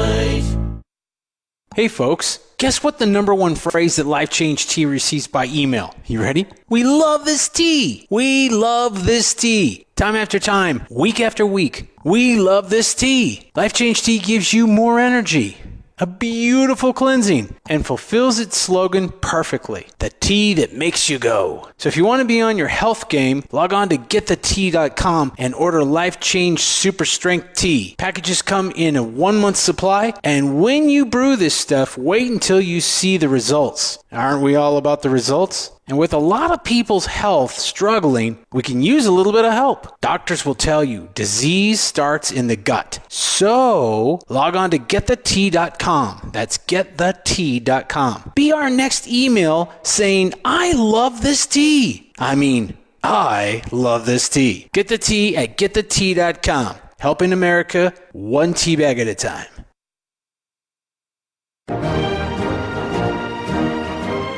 Hi, I'm Sergeant Jim Ram, retired. In early 2012, I was facing a laundry list of chronic health conditions that my physician was telling me were incurable. I knew there had to be a better way, and I learned how I could reverse every one of my ailments with science-based, clinically verified medical nutrition.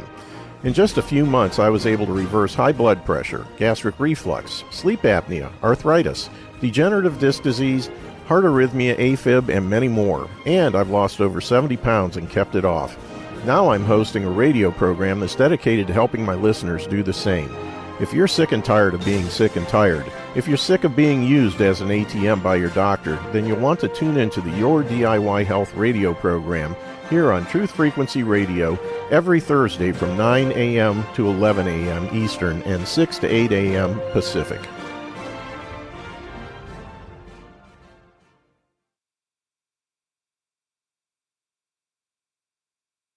You're listening to the Truth Frequency Radio Network. No hate, no hype, no fear.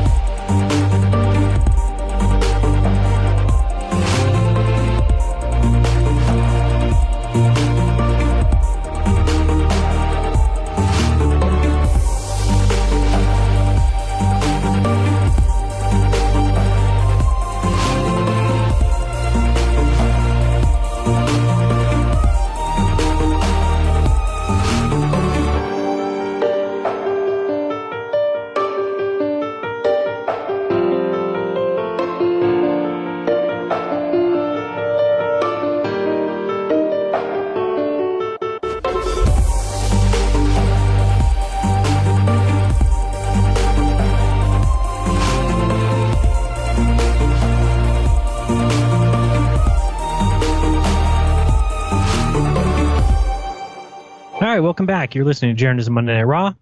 As always, thank you for joining me. No Dirk tonight. He's got a little bit of a little cough, but hopefully he'll be better. And back next week, it'll make for a better show. As I've struggled my way through this last hour and a half, we've got another half hour to go. Your phone calls, get in line, 213-233-3998.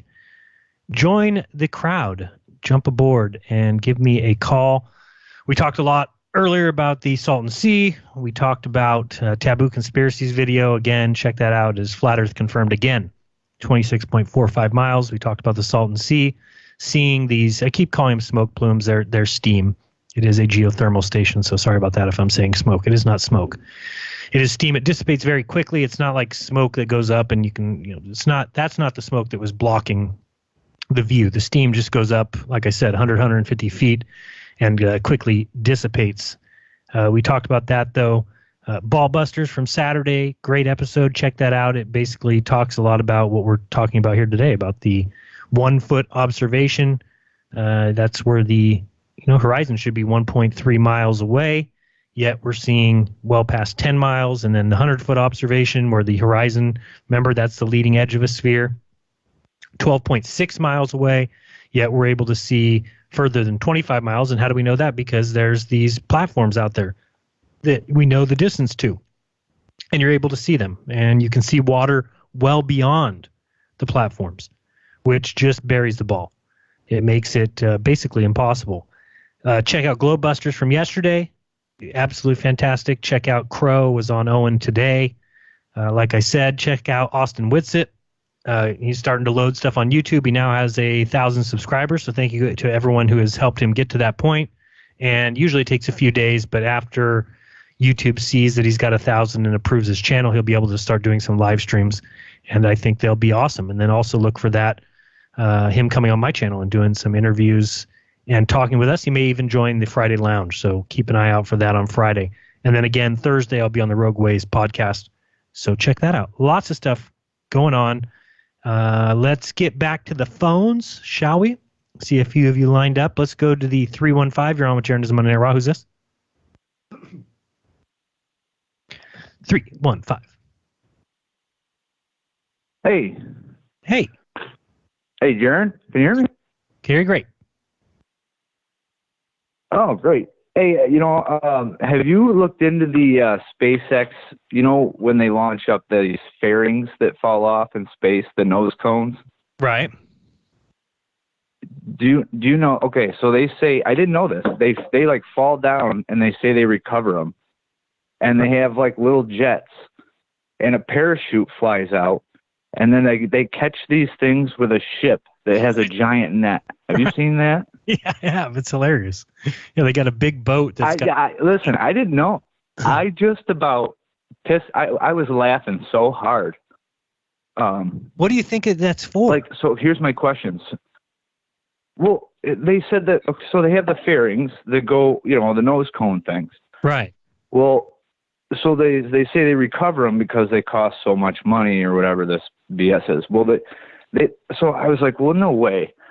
So, because they fall through the atmosphere. Well, when I was a kid growing up, like the shuttle, the big orange tank, it burns up in the atmosphere. Right. You know what I mean? The shit falls through, it burns up. Oh, it burns up in the atmosphere. Well, these things don't burn up in the atmosphere. Right. Then they have somewhere on them, they have tanks for little nozzles to control it, and a parachute that somehow this thing's falling however many hundreds of miles an hour out of space. And then this parachute falls out. I've jumped out of planes. When your chute opens going 120 miles an hour, you know what I mean? Like when you're falling, right, and your chute opens, you feel it. I can't.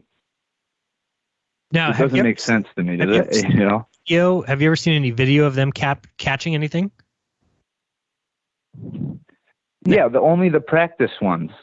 There's ones that they say they practice that they jump. They show them dropping them from a helicopter, and it just falls down and glides like a spoon with a parachute on top, and then they try to catch it with the boat. I gotta see it. But they can't do it, and it's ridiculous. But where do they put the rockets and the thrusters and like, all right. So when I was in the military, a big thing that came out, was kinetic rounds from space. They talked about it.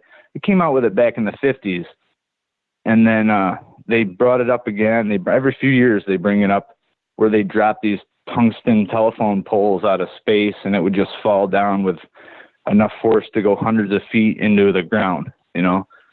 Well, it just falls, and if that's falling that fast, if you can just drop something and it falls that fast. Mm-hmm. Then how did this? Well, that would be falling the same speed. Why would it? You're You're telling me a parachute's going to pop out and it's going to slow down like that? What the hell is that cord made out of? Like 15-foot thick steel cable.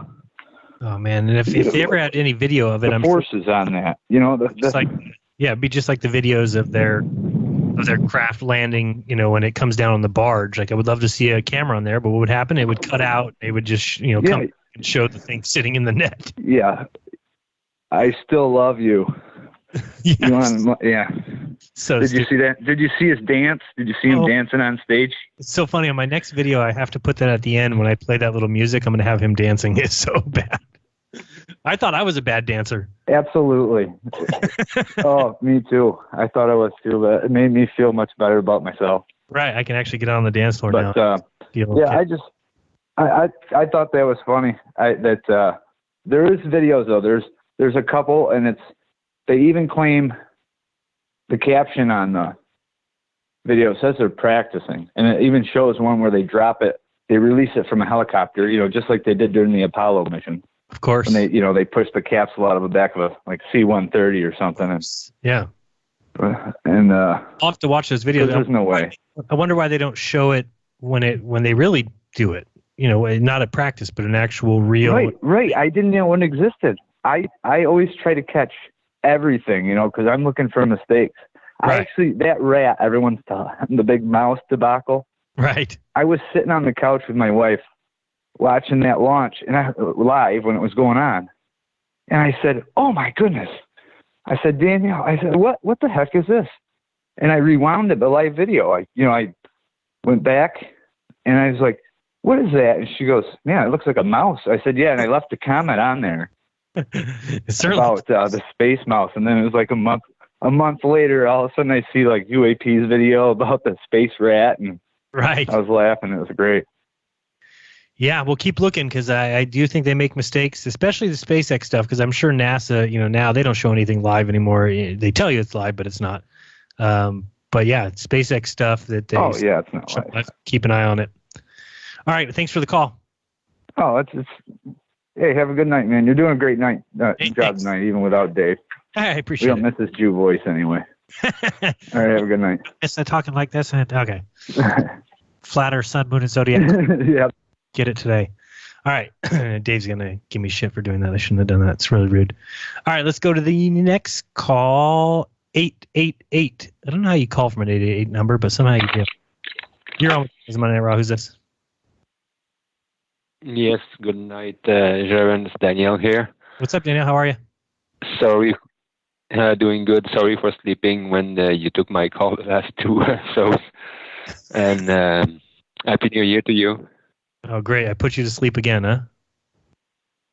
No, thanks.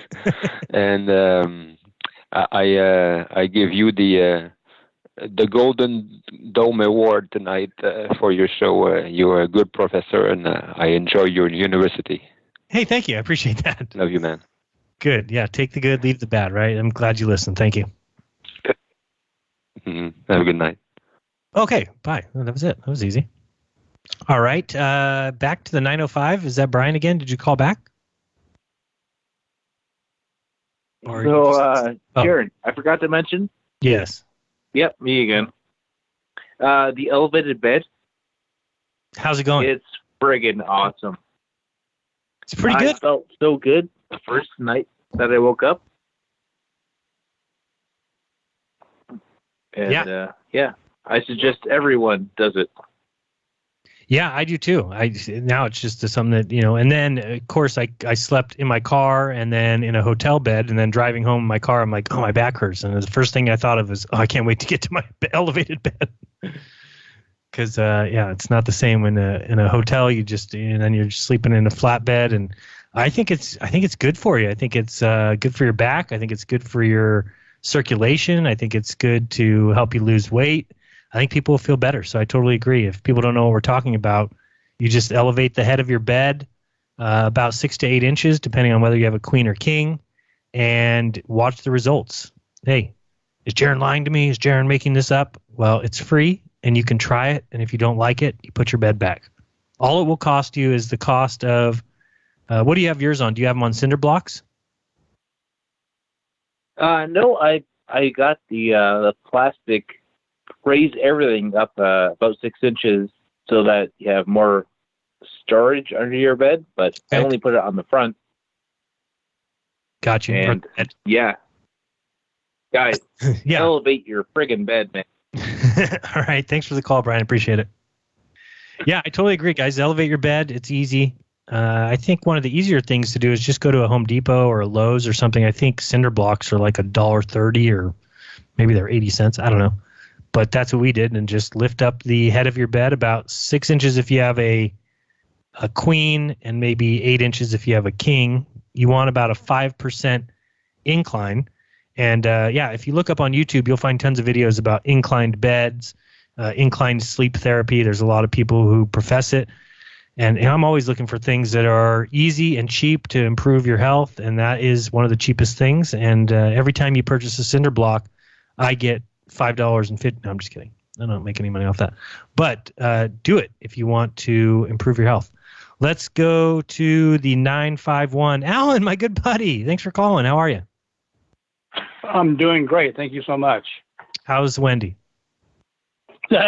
She's doing good. Okay. Hey, it's really an eye-opener to go out there and see the Salton Sea and all the planets involved for the long-distance test, and the amount of time that you put into your research and your studies and driving out there. I just appreciate you doing research and helping expose these fallacies about the Earth and the Moon and everything. Well, thanks. I really appreciate it. I'm glad you guys came out there. I didn't ask you. I figure you're from California because you made the drive. But how far was that drive for you? Only 2 hours. It was Temecula.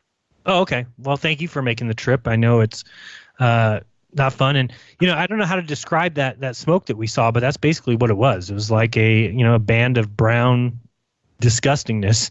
And I guess, according to Dan the Waterman, they had it the day before, but it was blowing the other way. So I guess we just got unlucky. Day late, dollar short. Yeah. So to say more, we sit on our computers and we listen to you and other guys that are similar, and we don't realize how much time goes into it. And I appreciate that. I just would encourage anybody that feels led to help you guys out. Hey, thanks a lot. I really appreciate that. And you've done your part. And yeah, we're all just doing the best we can. And it's with all the people who support the show that make it all possible. And you're right. There's a lot of other people out there. That's why, I support people like Ranty Flat Earth and anybody going out and making observations. I don't think people realize how hard it is. It seems very easy, like you said, to sit at your computer and you just watch videos done by Bo or by Ranty or by Wide Awake. And they don't realize the charging that goes into. You have to charge your camera. You have to pack all that equipment up. You got to get in your car. You got to get to where you're going. You got to take everything out. Tripods, cameras, have memory cards. You have to have all that stuff ready, and then you have to come back and download all that stuff and put it all together. It's not easy. No, it's a lot of time. A side benefit going out there is I met a nice couple from Kansas City, John and Tammy, Tall John and Tammy. They're out cruising in their RV. That's kind of nice. Yeah, to mix up with people. Nice. Good people. Yeah, they've been to all the Flat Earth conferences, and he's done some great work. I can't remember, is his YouTube name John Flat Earth or Flat Earth John? I don't remember what his YouTube name is, but he's done great rants. He's awesome. Yeah, it's all one word. I think it's Flat Earth Johnny with no space between them. There you go. Yep. Yeah, Flat Earth. All right. Thank you so much for taking my call. Hey, thanks so much. Tell Wendy I said hi and appreciate it, and hope see you guys again. All right. Thanks. Bye. Bye. Yeah, that was Alan. He's one of my patron. He supports the show and came out there to meet me and him and his wife. Great people. That's what's so great about these conferences and these observations. It's really the people. And I totally agree. We just have a great time out there with people, and that's the best part, really. Getting out there and observing. And for anybody who says, oh, flat earthers have no evidence or flat earthers don't care about the truth, I was reading something today. I think it's Cora. It's always Cora that pisses me off. I get emails whenever flat earth is mentioned in anything. So Cora always sends me this nonsense. And what is this? Oh, great. Just got an email that a copyright claim was created on my first half of my Raw show. What did they claim? Interesting. I'll have to check that out after. But like I said, Quora always sends us nonsense. And one thing it said, I'm reading one here today, it says, where specifically does the flat earth model fail? Let's read the answer here because it's hilarious. It says, no, I don't see it. What just happened? Try that again. Okay. Where specifically does the flat earth model fail? Here we go. It says it's not a model because its predictions have been proven wrong. One, for example, would be that if you flew the ISS around this flat disk, at some point you would see a thin edge. We've tried that and falsified that prediction. Are you kidding? That's what the core answer is. So nice try, but the very definition of model in science is that it proves testable, useful predictions. Hashtag flat earth experimental fail. So the reason that they know the earth isn't flat is because if you flew the ISS around this flat disk, at some point you would see a thin edge. We tried that and falsified that prediction. What are they talking about? This next answer says, well, flat earthers are not really looking for proof. You kidding me?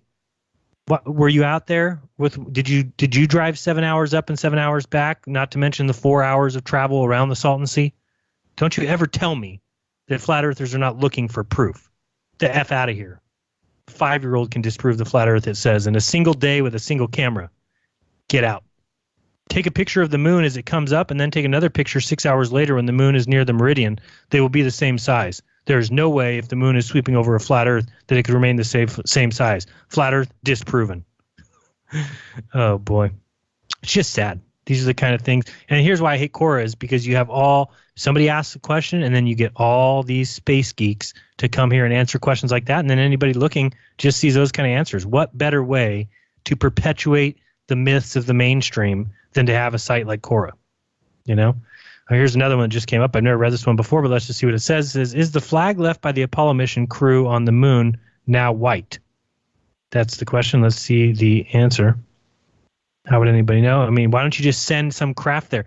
Oh, that's another thing in the American Moon documentary that's hilarious. Is, originally there was going to be the Google Lunar X Prize, and they were going to send, these private companies are going to send craft to the moon. And, Google will pay them $30 million if they can telecast live, So the first thing that happened is one company said, okay, we're going to do it, and we're going to go back and see the Apollo 11 site.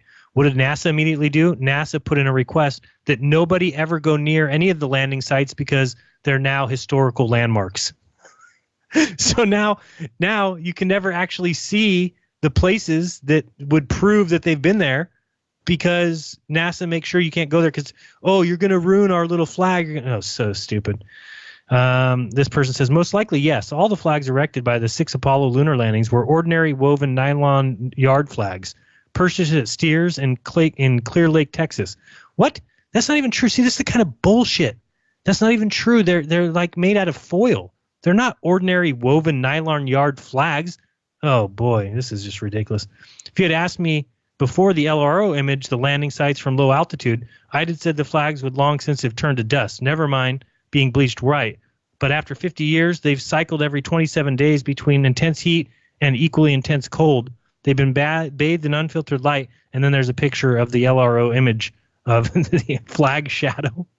That's not the... Oh, boy. This site is just pissing me off. Quora is a joke.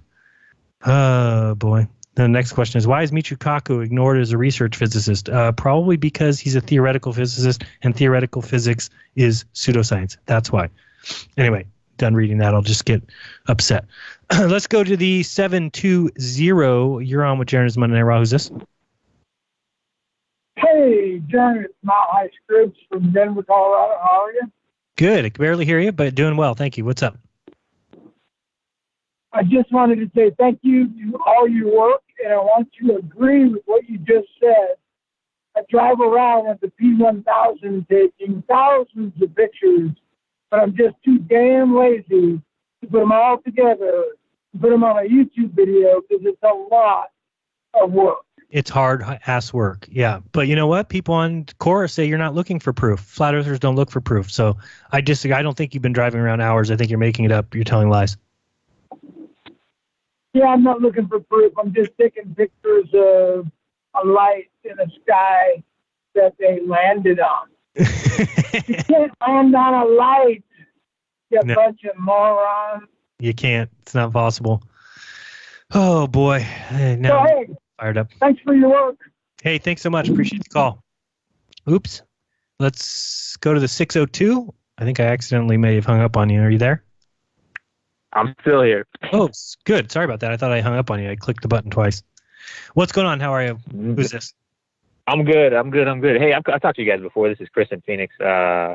Chris. Ex-Submariner guy. I talked to you guys on Glowbusters, but that's not what I'm going to talk about. I know you want to go out and do some activism out in the streets, right?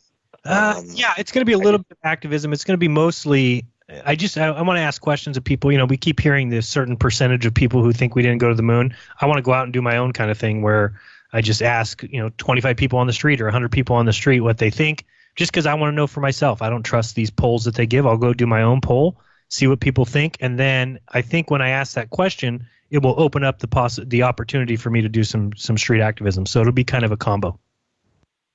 Nice. Yeah, we have a little thing here in Phoenix called First Friday, and a couple guys set up a little with all their little banners and everything, and they hand out flyers and stuff. And I was just going to go down there and basically just like see everybody's reaction and kind of just troll, because I think it was a guy I actually know from a meetup before. So I went down there with that in mind, and so I just sat back for a while. And they have all their banners out there, kind of the banners that Zoom Truth has. Gotcha. And I just looked at everybody's reaction, and there's a lot of eye rolls and people laughing, but eventually the guy that was down there, he spotted me and he was like, hey, he's like, start talking to some people, and I was like, nah, I'm not really down here for that. But then I leaned up against the wall next to one of the banners for the Boston Firecracker and Captain Hook, AKAs, and then they just hit me, and I just was like, all right, I know this stuff inside and out. And then since listening to you guys, everybody like Authentic Intent, D-Marble, everybody that's done their activism, pretty much like prepared for this. And with the Boston thing, that thing makes me so mad and so upset when I know everything about it. So I just started talking to some people, and eventually you just like start getting to a groove, and you just keep going and going. And I'll tell you, I was out there for 3 hours talking to people, and it was an absolute blast. So I just want, people that are thinking about going to do it, right, it is a good time. It's almost like therapy, man. Just like getting face-to-face with people and trying to talk to them into, certain things. It's pretty cool, though. Yeah, I'm looking forward to it. It should be fun. Anything else before I let you go? The show's about to end, so. No, I had a thought with the sub stuff and the ISS. I thought maybe they might have had people up there at one point, and then there's no one up there anymore now, because 20 years, pushing 25 years up there to maintain that, I don't see that happening. No. Thought that crossed my mind. Because maintaining the sub, it doesn't work out the same way. No. Same. Appreciate the call so much, and you're totally right. I mean, it's just they have 3 people on that craft sometimes, and it's as big as a football stadium. You think that they can vacuum that and clean it out and keep all the seals intact, and it's just no way.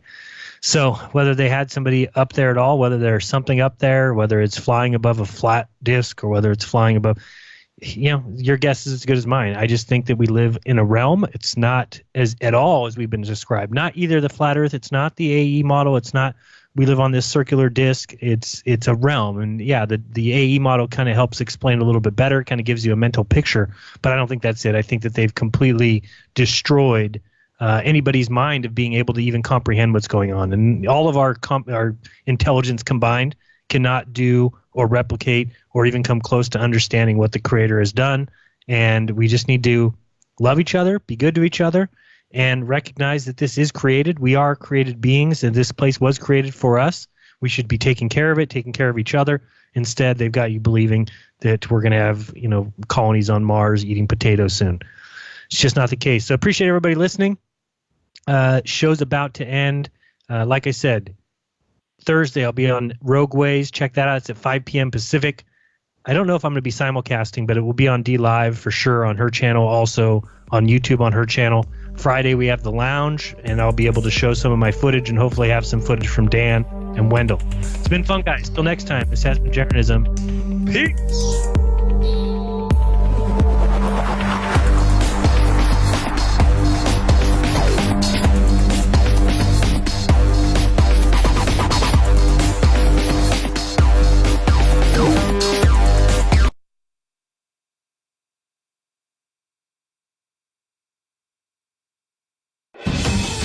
Truth Frequency Radio is your number one source for news and information without the hate, hype, and fear. We're proud to feature cutting-edge programs like The Christopher Everard Show, The Covert Report with Susan Lindauer, Enemy Within Radio with Tom Barnes,